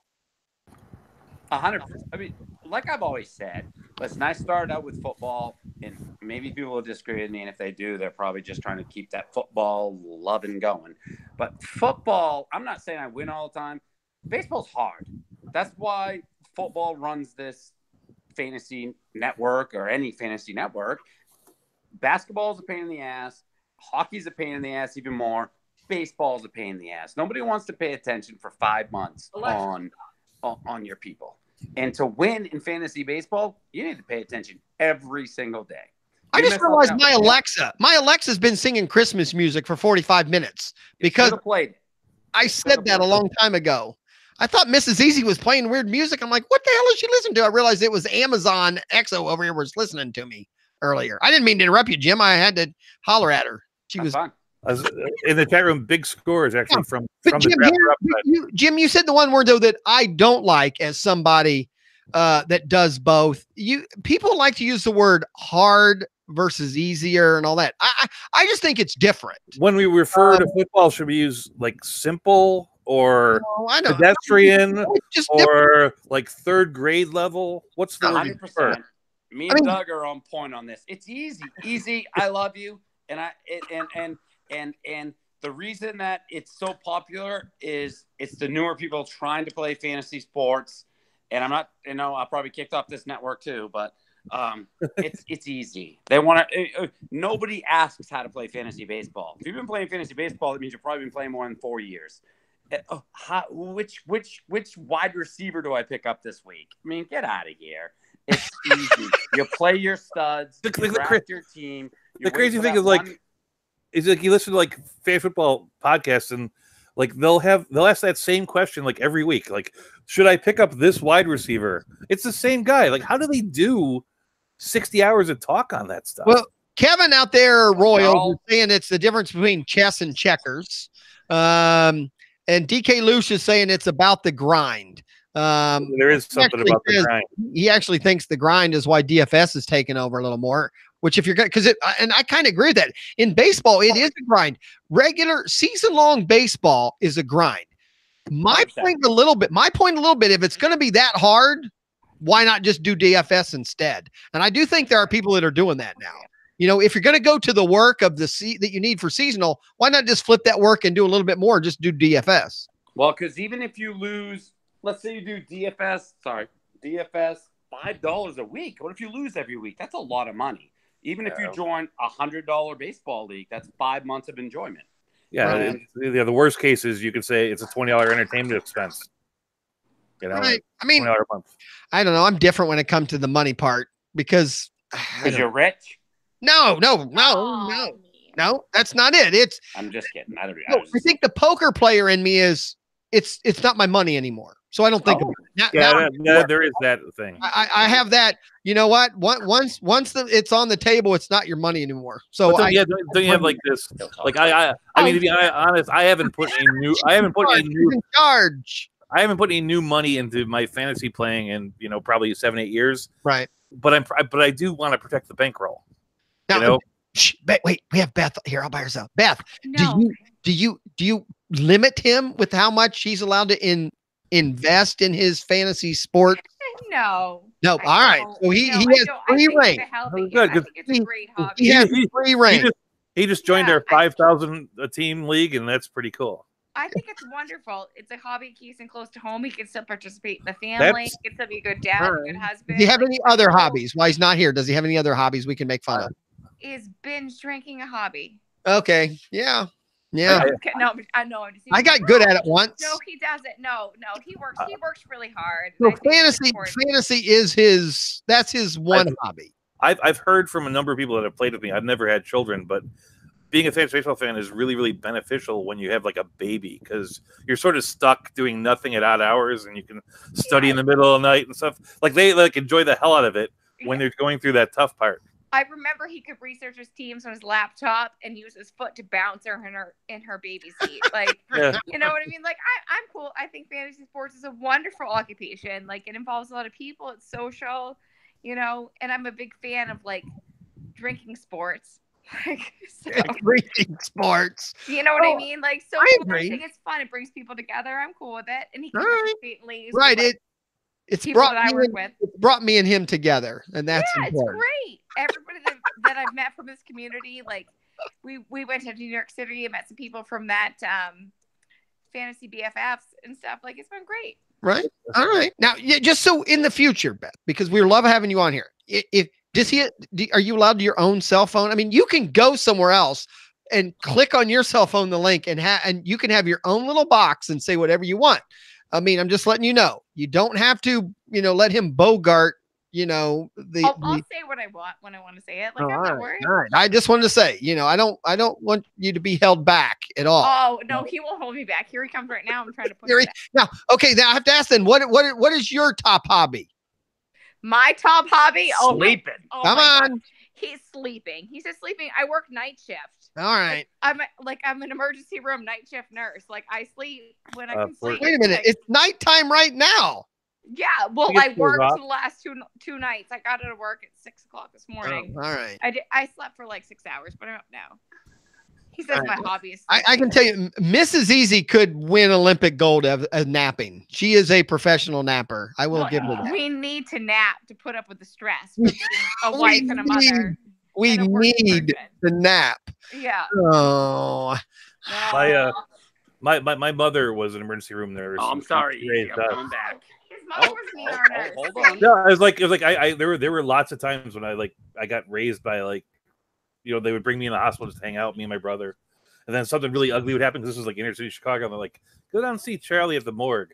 Like we have to hang out at the morgue when like the big gunshots came in and stuff. But I have tons of respect for that profession. Right. Cha-Cha says naps are great. Cha-Cha, how's the diet going? Let us know out there since you wouldn't come on the show tonight. Yeah, come on, Cha-Cha. He's okay. The camera makes him look too thin. Now here's another. My wife has never met you. I met Frank. Cha-Cha is like. Oh, she met Frank. I met Frank. Have you ever watched an episode of The Sopranos? You pretty much know Cha-Cha. Yeah, Cha-Cha. I texted. Yeah. We watched. What's Cha-Cha say? You go 1, 2, a tree. You go treehouse. I love to say that. Me and Mrs. Easy watched the Studio 54 documentary on Netflix, and I was looking for Cha-Cha in all the video. I mean, then I realized there's a whole bunch of Italian guys in Studio 54 in the 70s, so I'm not sure I saw him. I love Cha-Cha. Something came up last night. I'm just kidding. I actually love Cha-Cha. No, do not start apologizing to Cha-Cha. I don't want Cha-Cha to think any of this isn't true. No, nobody. Listen. I'm not worried about Cha-Cha for being New York. I pick him up, throw him out in the side of the street. I do love him. He knows it. Well, I love the guy. I'm curious. I mean, I think we've already talked about how many games you guys go to a little bit, but I'm going to take this to any sport because last night on the Fisticuffs, it came up. I know I've seen this, Cha-Cha. I've seen the photo of you back in again, that definitely looks like you could have been in Studio 54 back in the day. Isn't that Tony Orlando and Dawn? No, trust me, the first time that came up a year ago in the chat room, that's what everybody else said. No, that's definitely Cha-Cha and the gang right there. But Cha-Cha! Dave on the Fisticuffs last night mentioned that he's a heckler. He feels he enjoys heckling everybody and anybody at a sporting event. And I'm the opposite. I'm not one of these that believe because I bought a ticket, I have the right to disrespect anyone, even people who are playing. So I'm just curious, are either one of you, and maybe Beth is the heckler, are either one of you hecklers? No. I have been at games where I've been with people that, bought a ticket with me, and all of a sudden they just start yelling shit at people on the field. And I'm like, the word embarrassed wouldn't be right. I'm just like, what? I just don't get the entertainment value. But Dave was saying that he gets entertainment out of heckling players. So I don't know. Neither one of you seem to be even. Have you ever heckled anyone? Not in a very, very long time. Like when I used to, when I actually play, like when I was 18, 17 years old, I was known as being kind of a. All right. Being a dick when you're under age 18. No, I mean, like as part of the game, I was known as a trash talker. Doug was never a trash talker or a dick. Come on now. No, I was really, I mean, like, I think back at some of the things I'd say, because, we'd invoke all sorts of things to get under their skin. And I'm like, man, it's like, that was some racist shit. Yeah. And I feel bad about it today. And so my nickname playing football in high school was Gentleman Doug, because I was the guy, like, I was always the guy that, like, it was a reversal thing. Like, I was always the guy that was cheating, but always acted like nothing happened, I'm trying to think now. Third baseman for the Giants, mainly in the 90s, had a pretty good career. Jeff Kent? No, who's that? No. Senses, I was gonna, because I'm trying to. Ted Williams? No. Williams. Matt Williams. Matt Williams. Matt Williams. Maybe it's San Diego. I'm trying to think. It's one of the California teams. The third base played there quite for many years, and that's who the guy I was with could not heckle enough, because he was one of those that never got proven that he was doing steroids, but it was out there for quite a while. Will Clark. Huh? Will Clark. No, Will Clark was first base, wasn't he? Yeah, who's third base for him? No, he was first. I don't know. I was just trying to think. I'm going to say Capriani or something like that. Caminiti, but he was proven. He actually admitted. Okay, Caminiti. All right. Caminiti. Caminiti, right. Caminiti, again, I'm just sitting there. I went with like 4 buddies. We're drinking, having a good time. And then the game starts, and truly, the guy sitting beside me, he yelled for like 5 innings at the guy. And I'm like, how exhausting that is anyway. The guy could care less. Now, I get it. Every heckler's dream is for that player to turn and wink or wave or say something, but I don't know. And I even said in the chat room on JJ show, I took my son to a hockey game. The Dayton Gems. I mean, this is a minor league, roughneck thing. And again, the guy behind us, just starts, he yells, "You motherfucking mama, fucking mama." I mean, and I turned around and looked, and my kid, I think my oldest was with me, was like 6 years old. And I turned around, looked at the guy, gave him a little look, and he just looked at me and goes, "Your kid's probably heard that word before." And I said, "No, the kid's heard it plenty." No, I think that's that's terrible. But but he hasn't heard someone be that disrespectful to someone before. That's exactly what I told the guy. Because to me, that's what it was. I mean, I don't know. I just thought it was asinine to sit there and yell and scream F-bombs at hockey players. One of the reasons. reasons. Are you asking if me or Doug is a heckler? Are you a heckler, Jim? Doug said no. Are you a heckler? No way, dude. I mean, I know I got a little fired up a couple weeks ago, but he'll punch you in the face. If you're a heckler. Like in the parking lot. Right. Unrelated to the game. I mean, it's a big deal right now because what? I'm 100% respectful. I've never said the New York Knicks people right now that are all upset, right? That was the big heckling event this last week. Didn't that happen in the Knicks game? Westbrook thing was the latest thing. Right. And again, they're making it sound like these fans had it organized even. I mean, how exhausting. I don't think because I pay my money, I have the right to harass somebody while they're working. You know what? It's just asinine. So I'm so confused because I'm confused on this. Once again, we're all getting older. I'm a little younger than you guys. I'm 50 now. Not younger than my wife. What, Doug? I'm 50 now. So you married an older woman? But that's what confuses me. It's just about this new, like every day you go, even online, it's just like all bad stuff. Like the Russell Westbrook thing was just so weird. I'm just like, what? Who would go and actually say that to him? That just, to me, it all seems, I'm not saying set up, but isn't that weird? I think a lot of it is set up. I think a lot of it is set up. There's an interview with the other guy completely. Like when I say set up, what is the point?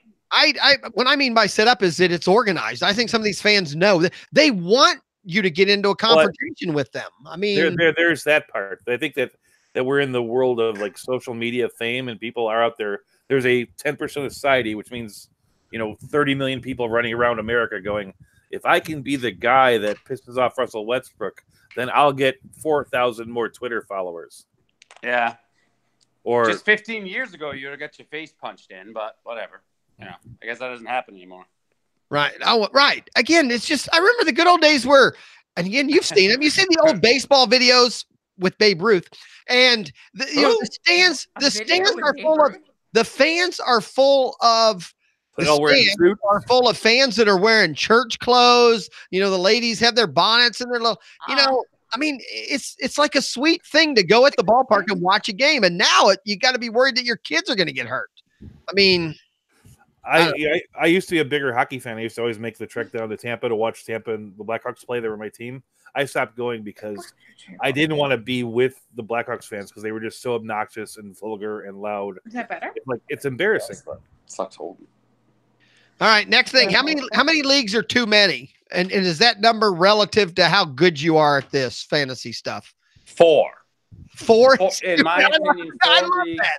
I love the answer. I mean, it's truthful. I would disagree with him. I would say 5, but I'm right there with them for the same reason. That's close.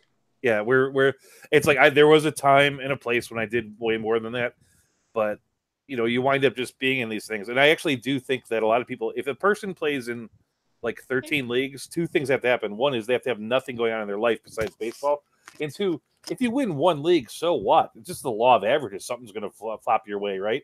It's like, how could you actually enjoy that? How could you enjoy a year where you lost in 12 of 13 leagues? I don't. I last year in football, I went way over my head and got over 10 leagues and realized that was stupid.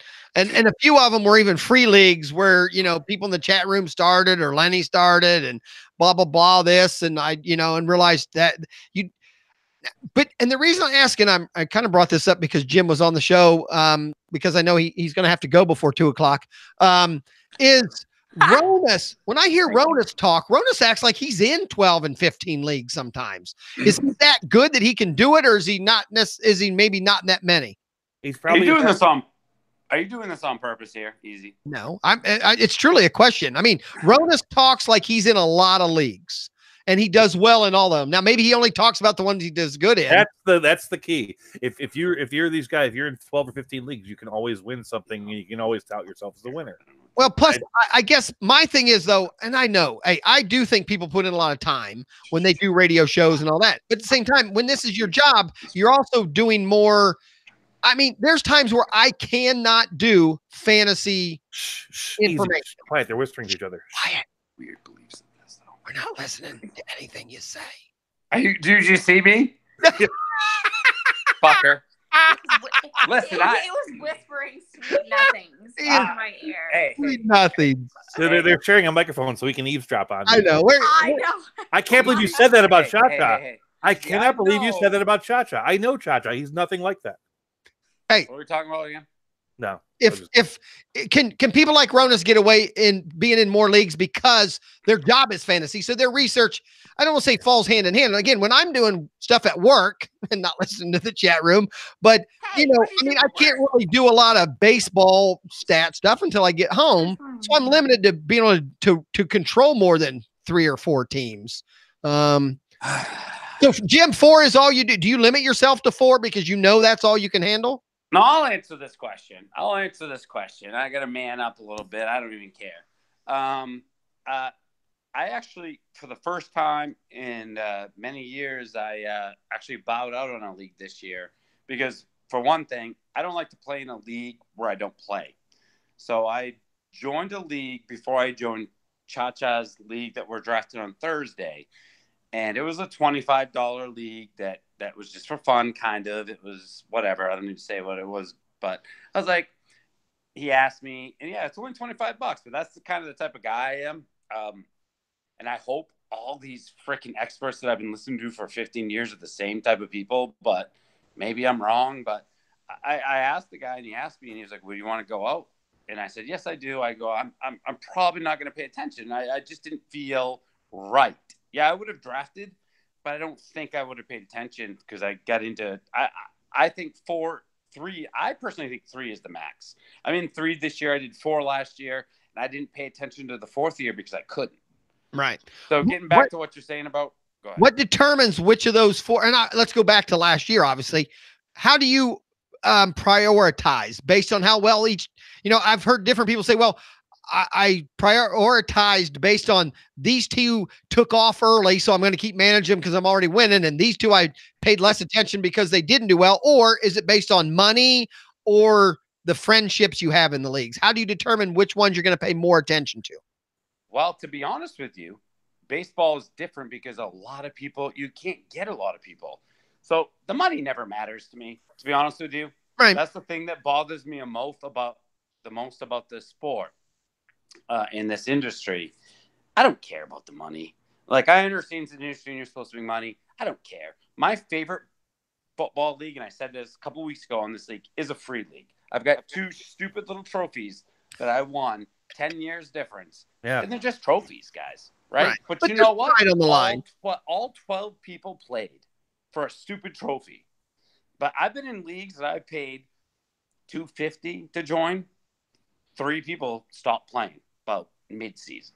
So the money, and I'm sure you'll agree with me, Doug, right? I agree with you. I mean, yeah, I will not play in a league that's over $50 unless I'm playing like with a site. Like, I'll join an NFBC or I'll join a Fantrax or a Yahoo league where there is a group that's going to be objective doing it. I would never send anybody. I mean, I like you guys. I wouldn't send you $100 because it's like when you start having me neither. I don't trust me. No, it's when you start having a pot of $1,200. That's when people start cheating. I mean, it's like there's a reason for it, and like I want to be competitive. You bitch. I kind of like the $20-$25 range because you can rationalize it completely as a year-long entertainment expense, and it's enough just to keep them a little bit interested. Especially because I play in dynasty leagues, you sort of need to. Like, by having a $20 fee to be in my dynasty league and expecting them to be paid 2 years in advance, I know who's going to be back in 2020. You know what I'm saying? That's why I don't do dynasty. I mean, they're hard to keep. Now, last night we talked about that last night too. What about these leagues?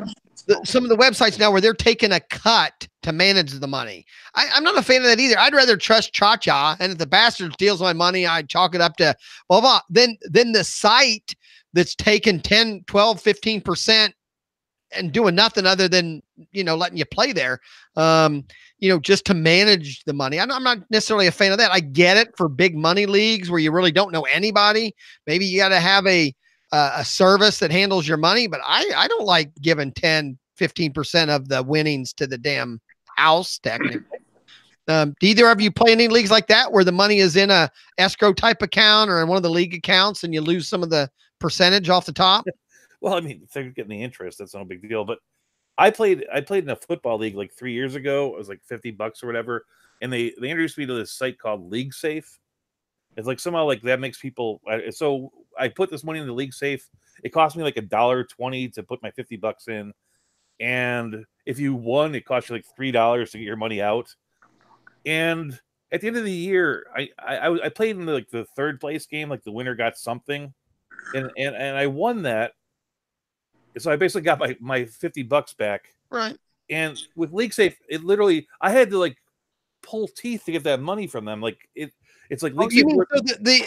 So even the site that holds your money and takes a cut wasn't paying. No, they basically said that I couldn't get it unless I couldn't get the money unless the commissioner okayed it. Had to say he never okayed it. So I'm like, what the hell am I paying for? Whenever someone brings up League Safe, I always think of that scene from Tommy Boy where the guy's like, I can sell you a guaranteed box of shit, but it's still shit, right? You know, Cha-Cha says he is League Safe, so I guess my money's safe with Cha-Cha. Oh, no wonder it didn't pay. No wonder it didn't pay. So Jim, have you mock draft through Yahoo yet? Is Yahoo a site you've used before? Oh, wait, no, let her talk. Does he mock draft too much? No, not too much. I'm sorry. I didn't hear me. Are you sure you want that? I didn't hear me, but he does participate in mock drafts frequently. Never affects her. So, anyways, get back to the real question because this is a real show. Yeah, I'm on. You're on the computer a little too much. Like, are you mock drafting again? It's like, no, honey, I'm just watching porn. Well, thank God. Listen, at my work, like I said, last year I joined a couple of leagues, and I'm not trying to talk shit, but I had a really bad work year last year, and my baseball knowledge, and it's funny because I joined that league, like I told you, I joined that GST league, and I sucked. I sucked horribly, and I'm not saying that I don't know. I'm not saying I'm a professional baseball goddamn analyst or anything, but I joined that league. Cha-Cha helped me get in. We talked about this, I think, last week or a couple weeks ago, and then our driver got sick. So I've said this to Cha-Cha knows this. I don't know if they believe it. They probably just thought, oh, Jim just doesn't know baseball. So I'm kind of on a vengeance this year. Like that's kind of one of the reasons I joined Cha-Cha's league again, because I sucked in baseball last year. I was like Lenny. So what you were saying, I have done a bazillion mock drafts. I have done a bunch of best balls, but I didn't give any. Getting back to your first question, I didn't give any of my money to Fantrax because I'll tell you a story, and I'm not going to mention any names. I'm going to try not to mention any names. But there was no, I will not. But there was a certain crew that we all are familiar with that before one gentleman who's the fireman in New York City, and they all started Fantrax, and they didn't even know who Fantrax was, or they were very unfamiliar with them, and now they're all partners with Fantrax a couple years ago. Really? So I don't know if that makes sense, but it kind of makes sense to me. They're partners with them now, but when I was telling them about them, they were like, well, we really don't know who Fantrax is. So anyways, make a long story short, I haven't given my money. I haven't given my money to any best ball people that are looking for Patreon accounts, if that's what you're asking. And I love them all. And it's sad that this, and I understand they're working for, it's their job. You know what I mean? Like Doug has a job, I have a job, you have a job. And I understand that, and I don't put anybody down, but I can't do it. I can't give my money to Patreon. You're saying Patreon counts? Yeah, I said a bunch of things. I said like a lot of. I'm unaware of like. I mean, I understand like somebody's a writer or whatever. They'll have a whole thing like a tip jar, but like somebody for running a league will like put out a Patreon saying, "Here, pay me a little." No, I think he's saying their podcast or whatever. That's the new thing. That's the new thing, Doug. Back in the day, this all started kind of with Sirius. I'm sure it started before I knew. 14 years ago, I'm sure there was some sort of like Lenny had that the show. I'm not familiar with because I live way up here. But so I've been around for 14, 15 years. And so I've seen it go from this to podcasts to now the Patreon. Oh, okay. So what I'm saying is like I heard of Fantrax before of a certain site. Supposedly I'd heard of Fantrax, but now they're all buddy, and no one answers me. And they want me to give them money for. They want me to give them money for their things. No, I don't. I mean, I think it's one of the things that people. So do basically, wrong I'm with doing. football. I'm going back to. I went back to old school mock drafts with football, and everybody says mock drafts suck still. All these professionals. Yeah, fuck you. I should have realistically at least been. I went to the semifinals just by doing stupid mock drafts and doing my own studying. So. Cha-Cha's mocking the Fan Tracks guys in the chat room too. And now I know he is because me and Cha-Cha are on the similar page. I know. And I'm not going to say it's personal, but there's you know the people. Now I don't know them. Okay. Cha-Cha probably actually knows them. I don't personally. I know a few. Right, but you said okay, but let me go here because you said it last week that you don't participate in Patreon. So my concern was, and I didn't bring it up last week, is you kind of the way you said it, you lumped, and I'm going to say it now because you said it twice. So now I think, are you lumping Patreon in? Because Patreon does a lot of different things. It's not I participate in Patreon on, I probably don't want to count how many things I do Patreon on, and more than half have nothing to do with fantasy sports. Exactly. I'm a big podcast listener of a lot of different things, some of the crime genre, some of the tech genre. I love crime. I have no problem throwing these guys, and especially now that I know how much work's involved, I have no problem, going to their Patreon page and giving them, and it varies between $2 and $5 a month, so that they can put on shows, and do that. I also, though, do it for a handful of fantasy sports, but mainly for their podcasting stuff, not for their leagues, not for their draft, not to get extra DFS information, just the footballers. I don't know. I mean, pretty popular fantasy. They got a good medical guy, I remember. But the footballers are a pretty popular thing. And you know what? I've been listening to them for a long time. And when you become a Patreon, you get some extra, broadcasts. They'll do a show here or there that they don't do, for regular people. And I don't even do it for that. I also listen to the Chris Harris podcast. Chris Harris now does have Patreon, but he even will tell you, I don't want it. I'd rather you buy my books and some of my other shit, or at least go to an advertiser. And I do. I own both of his books. I do other things just because I feel I get value from them, and I want to make it, it's not that it's personal. I want to make them feel like what they're doing meant something to somebody. And to me, I'm willing to throw somebody a couple of bucks for that. And the reason I'm saying that, I now participate in Lenny's Patreon. I feel, last year I bought 2 draft guides just to give them $20. I felt, man, I get so much information from Lenny, the Lenny Melnick FantasySports.com, and the people there. And last year there was no way to give them anything. And I'm like, I'm going to buy 2 draft guides. And then I had to admit to Andrea one night that I never opened either one. I just bought them to help out the people that did the hard work for me, So I get it. There are things that I would not do Patreon for. And some of that would be, what, I don't want to do your, if you're whoring your DFS, shit or something like that. But, Patreon necessarily can be a lot of things. It's not just a way to, peddle your shit, which I do. There are people out there that do that, but, I don't know. I just feel. So do you have an sorry? No, go ahead. Do you have an answer, Doug? Because I have a huge answer. I think that you're using the word Patreon.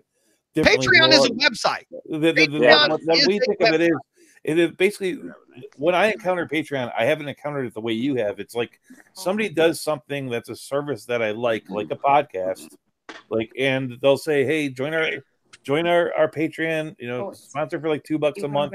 And I look at it like I'll actually look at it like any other purchase. I go, am I getting too much of a value from them? Right. And there are things I support. I support couch managers. I give money to Baseball Reference. I give money to Fangraphs. That's on the baseball side. Like Radiotopia, like 98% of Visible guys, those things. I'll give those guys money because I'm getting that. I'm getting some entertainment on it. I'm actually giving them less than probably what they deserve. Like if you were to to pay for a movie or something, it'd be like $13. It's not even that. I'm sending him $3. But the other issue is we weren't that far back. We even talked about last week. 5 years ago, I would have bought 5 magazines at $8 a piece. Yeah, exactly. It's like that would have been that would have been more than I spend on almost all my Patreons if I went and bought, the 8 fantasy, magazines that I would have bought, because, there's a lot of free stuff on the internet, and if you just do it as a passing thing, then yeah, just take the free. But my point is, I prefer the free stuff, and then if I get value, let me give you a few dollars. That's it.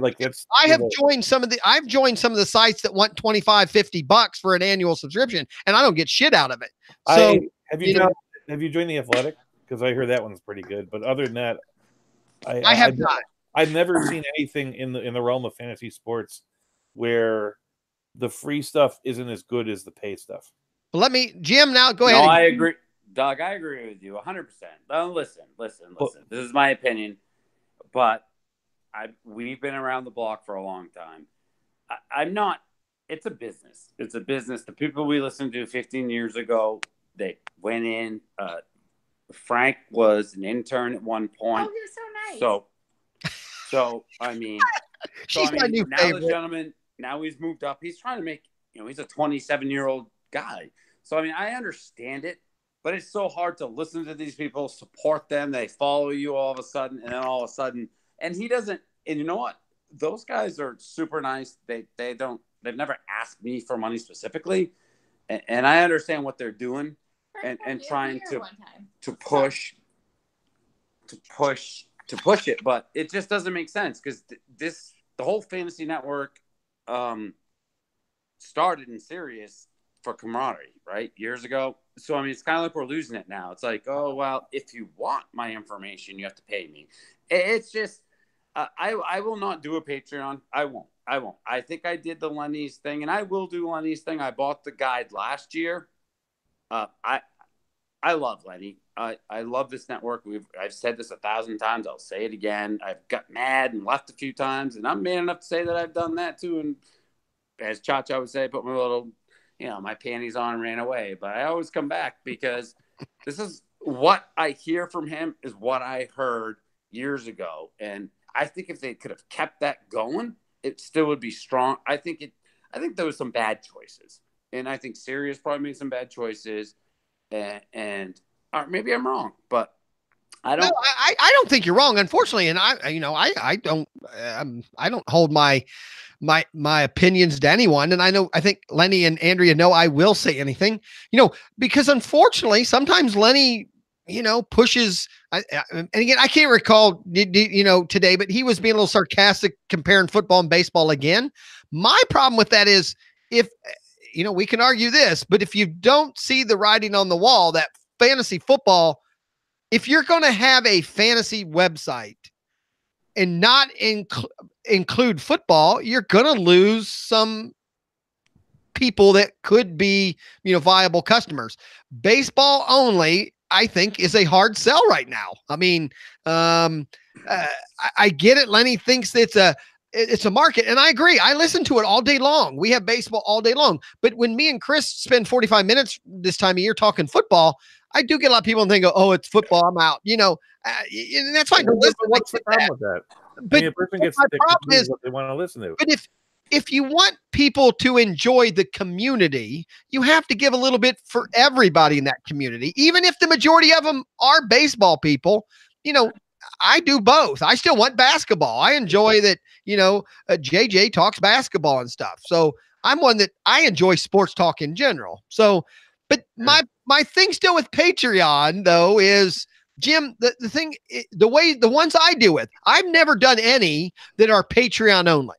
To me, that's a little different. Meaning, but the ones that are free and then say, hey guys, if you want to throw me something, just to help out, here's my Patreon. See, then I have no problem because, and I get it. I'm a little different than everyone else on this network, meaning I've invested money. I pay out money a month for some services to keep this for what I want to do going, where a lot of you, I get it, are just using Lenny's Mixler and going out and being done. So I know even at my small scale, I'm putting out, and I'm not asking for anything, period. And don't expect to, because I do it for fun, and me and Chris, and I'm not overboard. I mean, I can afford it. Now, again, I could have been in a couple more $100 leagues if I didn't buy all this shit, but, you know, it's just the way to look at it. And my point is, some of these guys are doing it even bigger or trying to make a living at it. You got to ask somebody for money. You know, I'd rather give Patreon than listen to another fucking Casper ad. And the thing about Patreon is or you have a choice. Like if you're the kind of person that doesn't have any money, don't give them any money and still use the stuff. If you're the kind that has money, then pay them. You know? Right. So it's like you don't have that. You don't really have that. You know, you're not forced to do anything. Right. Now, Where they live. Jim, do you have a problem with just I mean, and I'll just ask, I mean, would you prefer an advertising type of a network versus a Patreon type network? I mean, which I prefer the non-interruption, meaning let me pay and I'd rather give you the $5 a month than listen to the 18 stupid commercials. So that's just me though. And I know some other people say, no, I'd rather get, you know, I'm one of those, I know Hulu now has like a $2 a month thing, but you got to watch like 80 commercials in a half hour. And I have people that's what they want to do. I'll pay the $15. I don't want to see a commercial. So that's just me. Well, like I said, I was unfamiliar as soon as I heard Patreon, so first it's like a GoFundMe account. Not very familiar with it. Kind of sounds like the same. GoFundMe is a different thing. That's investing in somebody. I don't know, but it sounded kind of similar. It sounded similar to me. I'm not real sure. First of all, like I said, I won't pay. I'm not going to pay. And I'm not saying I'm smarter than any of those people, but I'm going to tell you what, I can go on, like Doug said, and I can print off a free projections and then make my own. Everybody, it's fantasy baseball. I agree. Everybody has their own ideas. Right. Like, I have dropped Patreon. Huh? I have dropped Patreon on a few sites where I now know I'm just as good. Meaning I already know a lot of what they're doing. And their entertainment value has left me. But so I agree with you on that one 100%. I mean, I understand what these gentlemen are doing. Like, and I understand what they're trying to do. I can't do it. Like, I mean, I haven't talked to any of these other people that I came there to visit. I did my thing. I visited these people. I met Cha-Cha. To me, it was a huge thing. I've said that on this site many times. Huge thing to meet Lenny. Like, that's the funny thing is now, but they're not trying to get, you know, Lenny and them. They're not trying to get a gym. You know what I mean? Like, I went there. I shook Lenny's hand. I hugged Lenny, actually. I shook these other guys' hands. And my opinion on them maybe is not as great now that I've actually left, to be honest with you. And I'm not sure that's the right thing to say.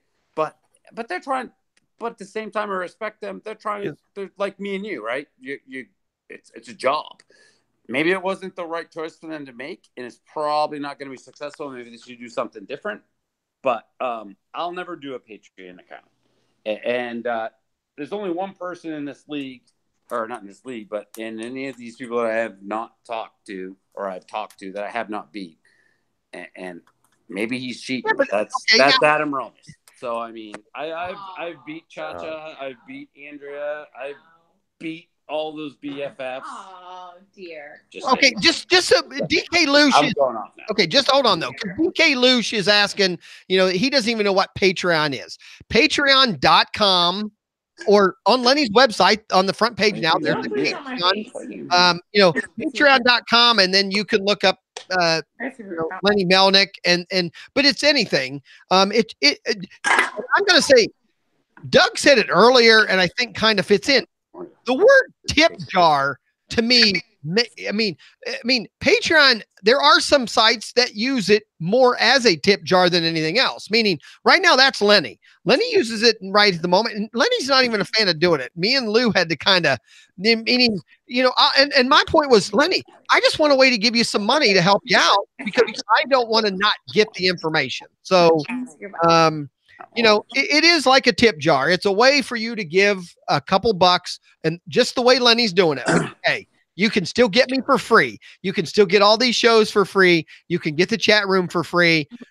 But if you're interested, you can go on Patreon and you can either give me $5 once and never do it again, or you can say, hey, once a month, you know, give $5. So that's all. It's a tip jar, just to kind of answer DK Lush out there. So, you know, and they take about 10%. So Patreon to manage the money is taking a little cut versus just putting and some of them used to do that. Some podcast people or website places would put a tip jar using PayPal, you know, and you would give them that way. But that's all. I mean, I have your question, Easy.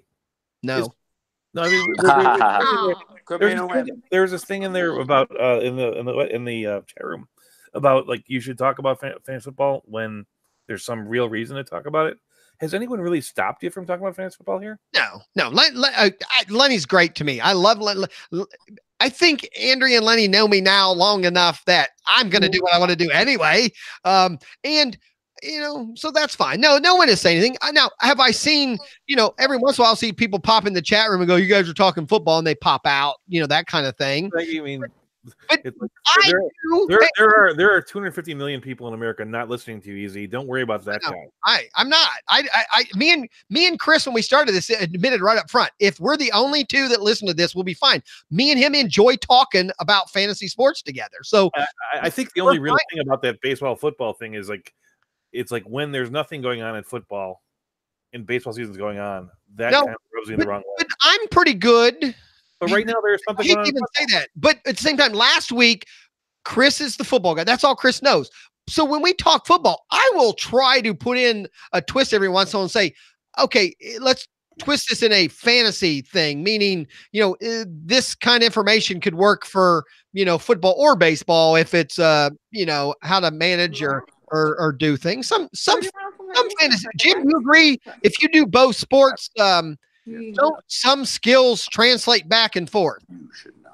Shh, be quiet again. Shh, be quiet again. We're listening. No. What? Don't a lot of skills in fantasy sports flow between football and baseball? Meaning, and I'm not talking obviously players and some of the things are different, but the management of your team and the learning to prepare and notes and things like that. A lot of that, it just moves from one sport to the other. It's the same thing. No, I don't think. Are you talking about baseball compared to football? I'm talking about the skills of fantasy and how, hey, I have them here. When me and Chris came up with to me, these 5 things it doesn't matter what sport you're doing. You apply them differently, but the idea of how to run a draft is pretty much the same. Right. The 5 we did was identify value, roster management, drafting skills, risk management, trade, and negotiation. We came up with those 5 skills. Those are the same 5 skills, aren't they, for any fantasy sport you're going to play, right? Kind of.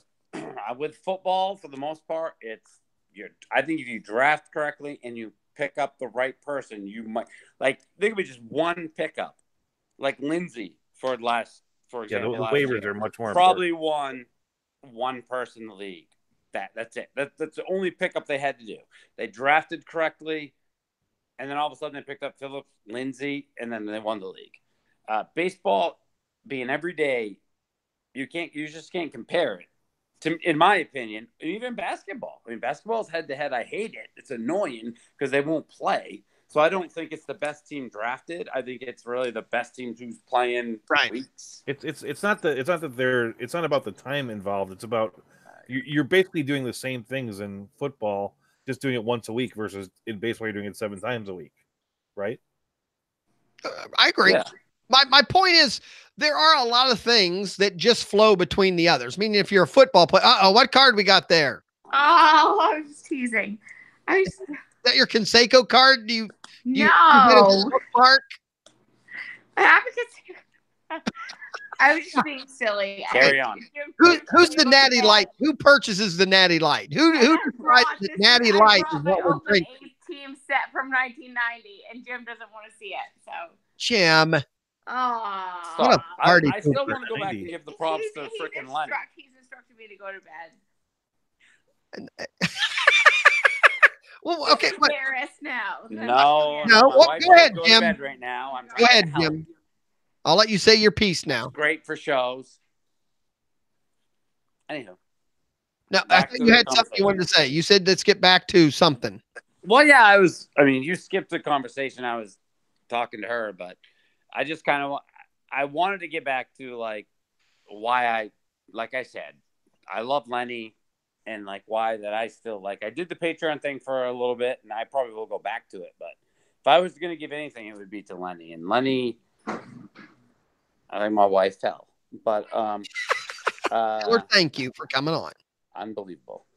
But it's exactly what I just said. I said this last week, and it's all about, a lot of us are here on that chat room for a reason, right? I mean, you don't have to be a genius to figure it out, right? You love that interaction. You love that. I mean, if people are saying they don't, then there's something wrong. So if you interact with somebody and then they don't want to chat with you, and then all of a sudden they want $24, $25, $10, that's. Oh, I'd agree. But Lenny's doing, like, I loved it when Lenny. I remember when Lenny came on for the first time, and you guys must remember this, right? I mean, I remember the first time he came on, and apparently you and Easy pitched it to him because you just said that a few minutes ago.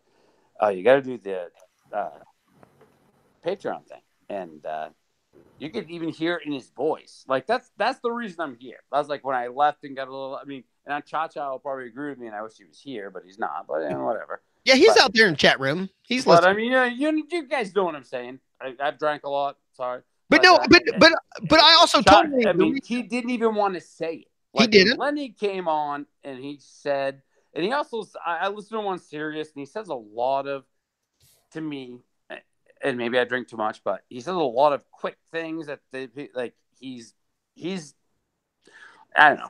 He's like, it just sucks. It just sucks that I've been feeling like this industry is kind of going downhill, and I hope I'm wrong, but I think where you're right, and I agree. He's such a good guy. He's such a good guy. I mean, hold on, give me a second. I think there's too many people out there, unfortunately, that are trying to make a living doing this. Yeah, I think it's hard. Lenny doesn't need to make a living doing this already. He's admitted. He's made his living. He just enjoys doing it. So if Lenny did nothing but his 9 o'clock show, he would have never done Patreon. Unfortunately, people don't realize the bandwidth and some of the things he has to do now to put on 40 shows a week. Now, some people will say, well, I just want Lenny. I don't care. Okay, then don't pay anything and listen. I mean, I don't want you to even think I'm selling the Patreon thing. Other than I brought it up because the way the way you've said it a few times was like it was some mandatory, it's never been a problem to really me. Not.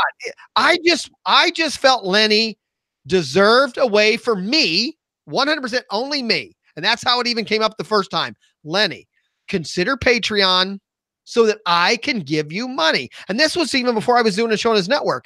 I felt I'm just one of those that if I'm going to listen to you every hour for 5 days a week and enjoy the chat room, and I'm talking, and if that's all I got, I felt Lenny deserves $5 a month for that, for what I get. I like I said, we talked earlier in the show, I stole a lot early in my life, and got away with a lot of things that, didn't get away with it, to be honest. But, I tried to, get free music and some of that crap, where now I'm kind of, maybe it's my age. As I've gotten older, I'm like, hey, how can I help you? I appreciate what you do for me.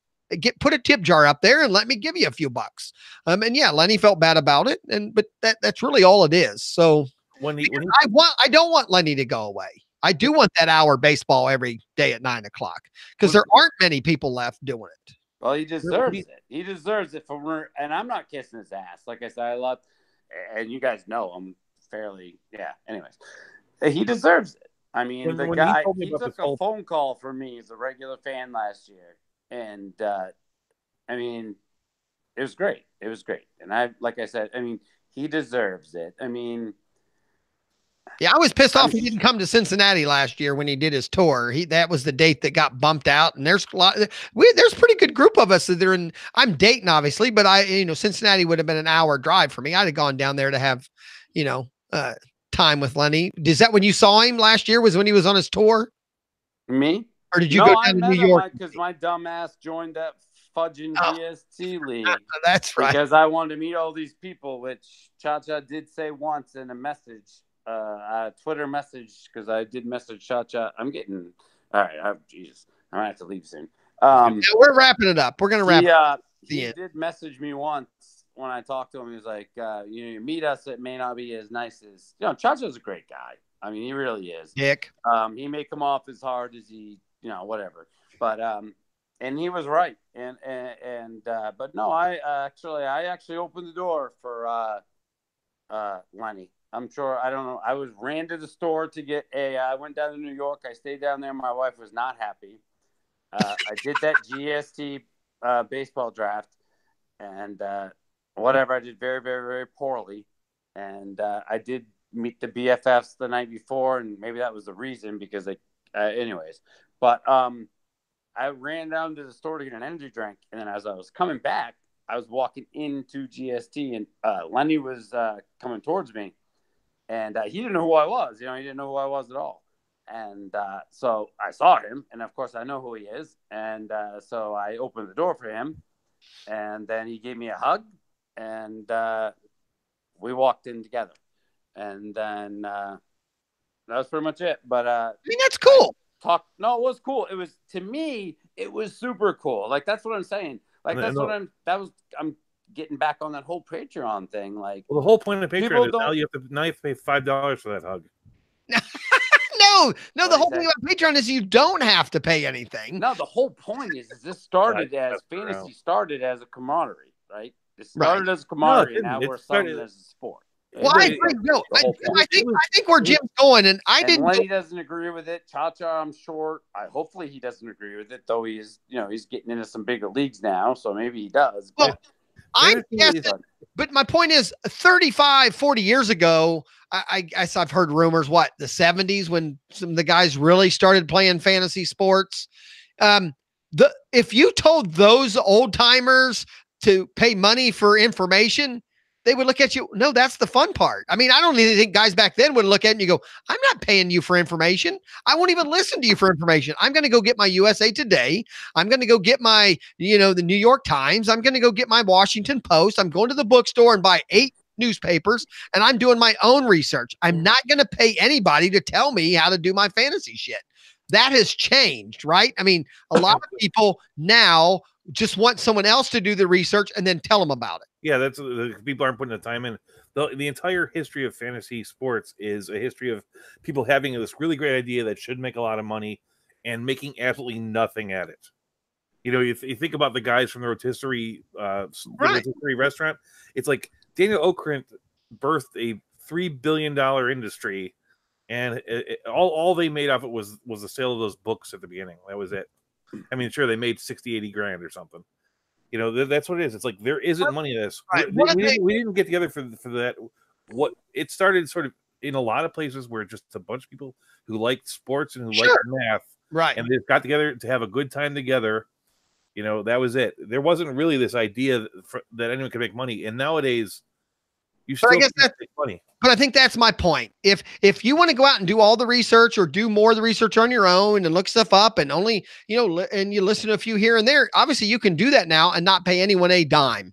Me and Chris have talked about that a few times about some of the fantasy things, because I've come right out and said, hey, before you pay for any website, go to a chat room like this one. Come to one of these shows like ours and ask a few people, hey, before I spend $50 to sign up with blank, should I?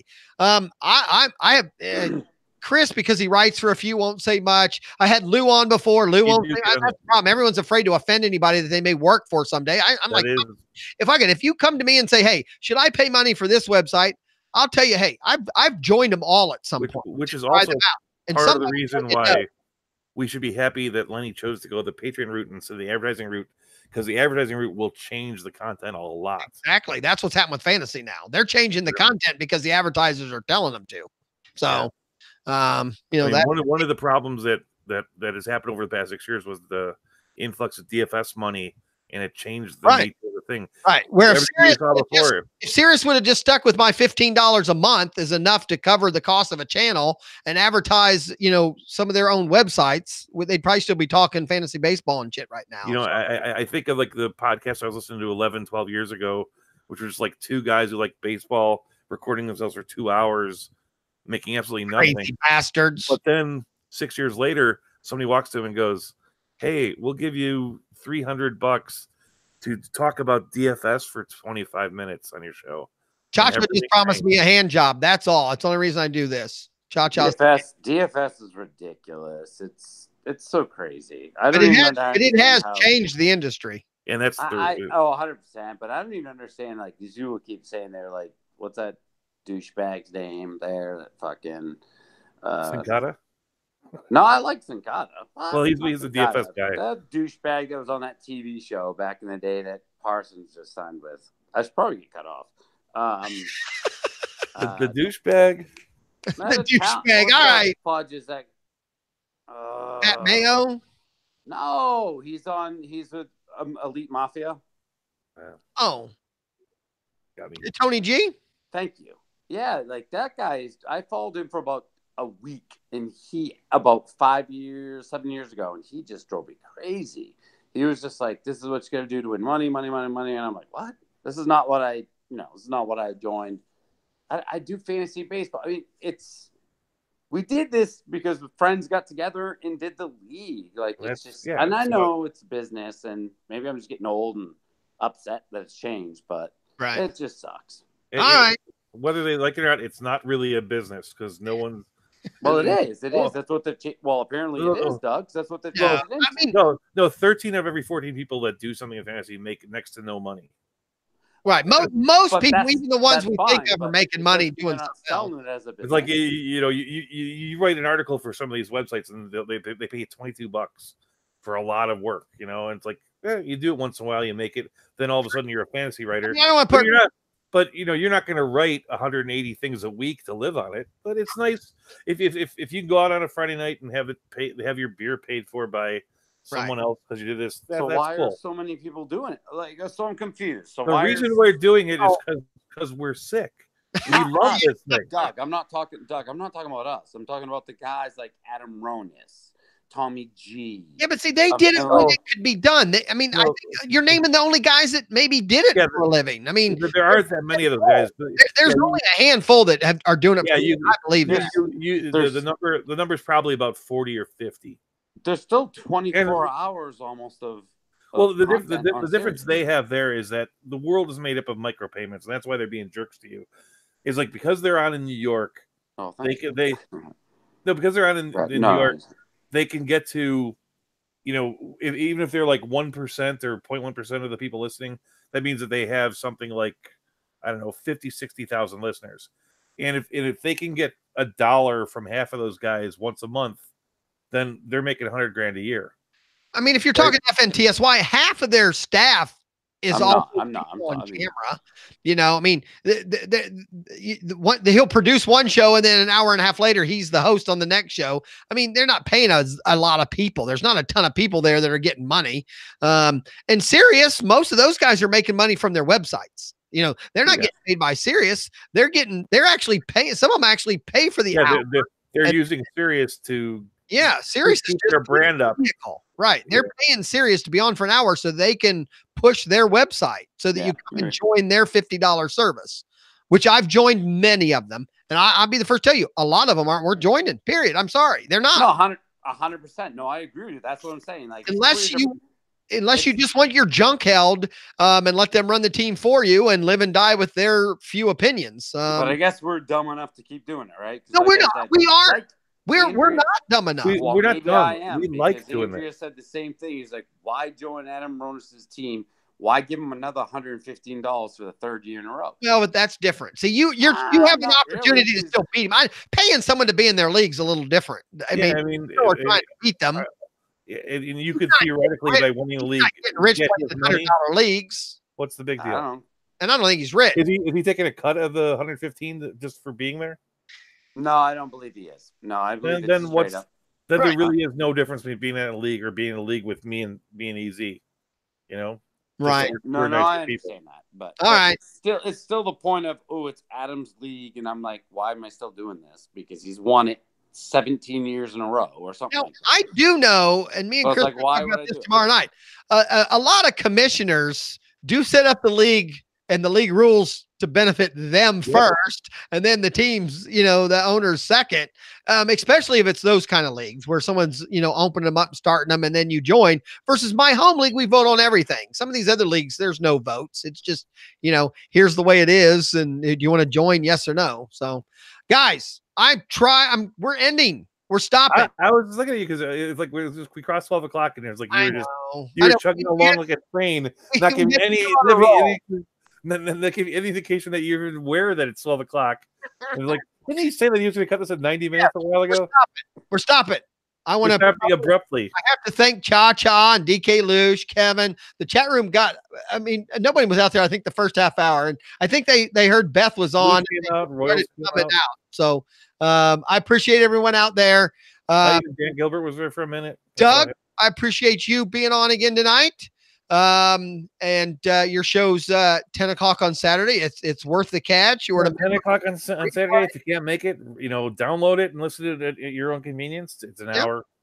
I listen to it while I'm working around the house, usually on Saturday. But if you're gonna download it, I need you to send me $3.12. And 12 cents. No, not through Patreon. Just take the money. How about an orange and put it in the middle of the orange? Leave that orange on your front porch. I'll come by and get it. All right. I don't know. Me and you disagree a lot, Doug. I don't know if I'm gonna give you $3 for those. I don't want $3. It's got to be $3.12. 12 cents. Right. I got that. I caught the 12 cents.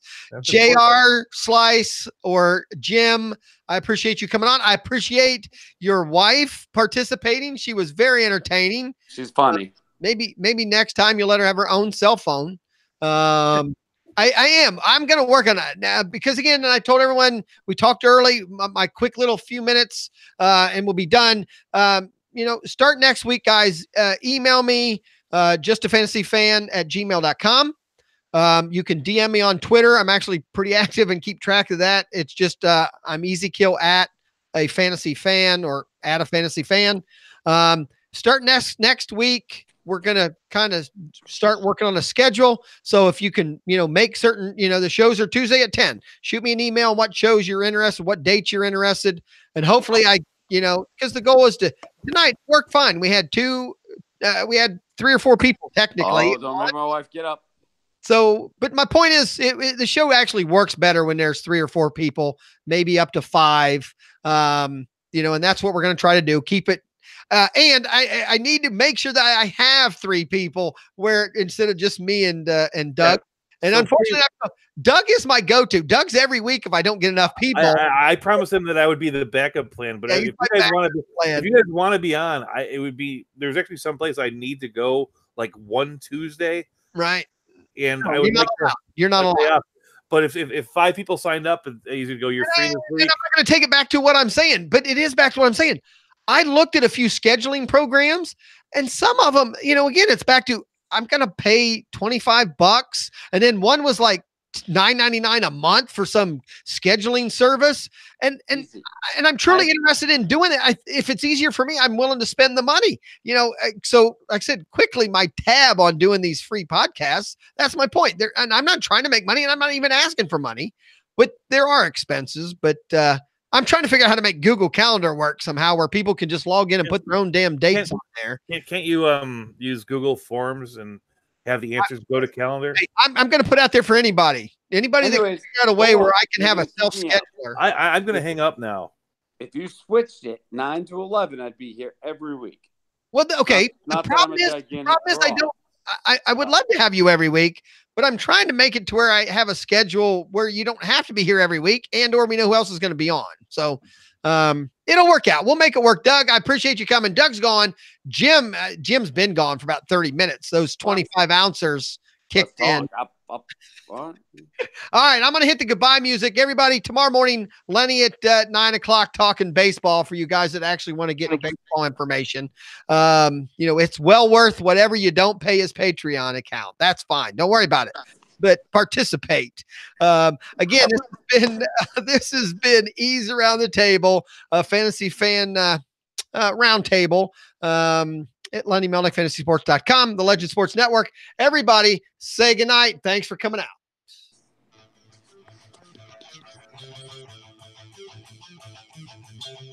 This has been Just a Fantasy Fan podcast. And to keep your fantasies going, follow us at justafantasyfan.com. Say goodnight. Good night.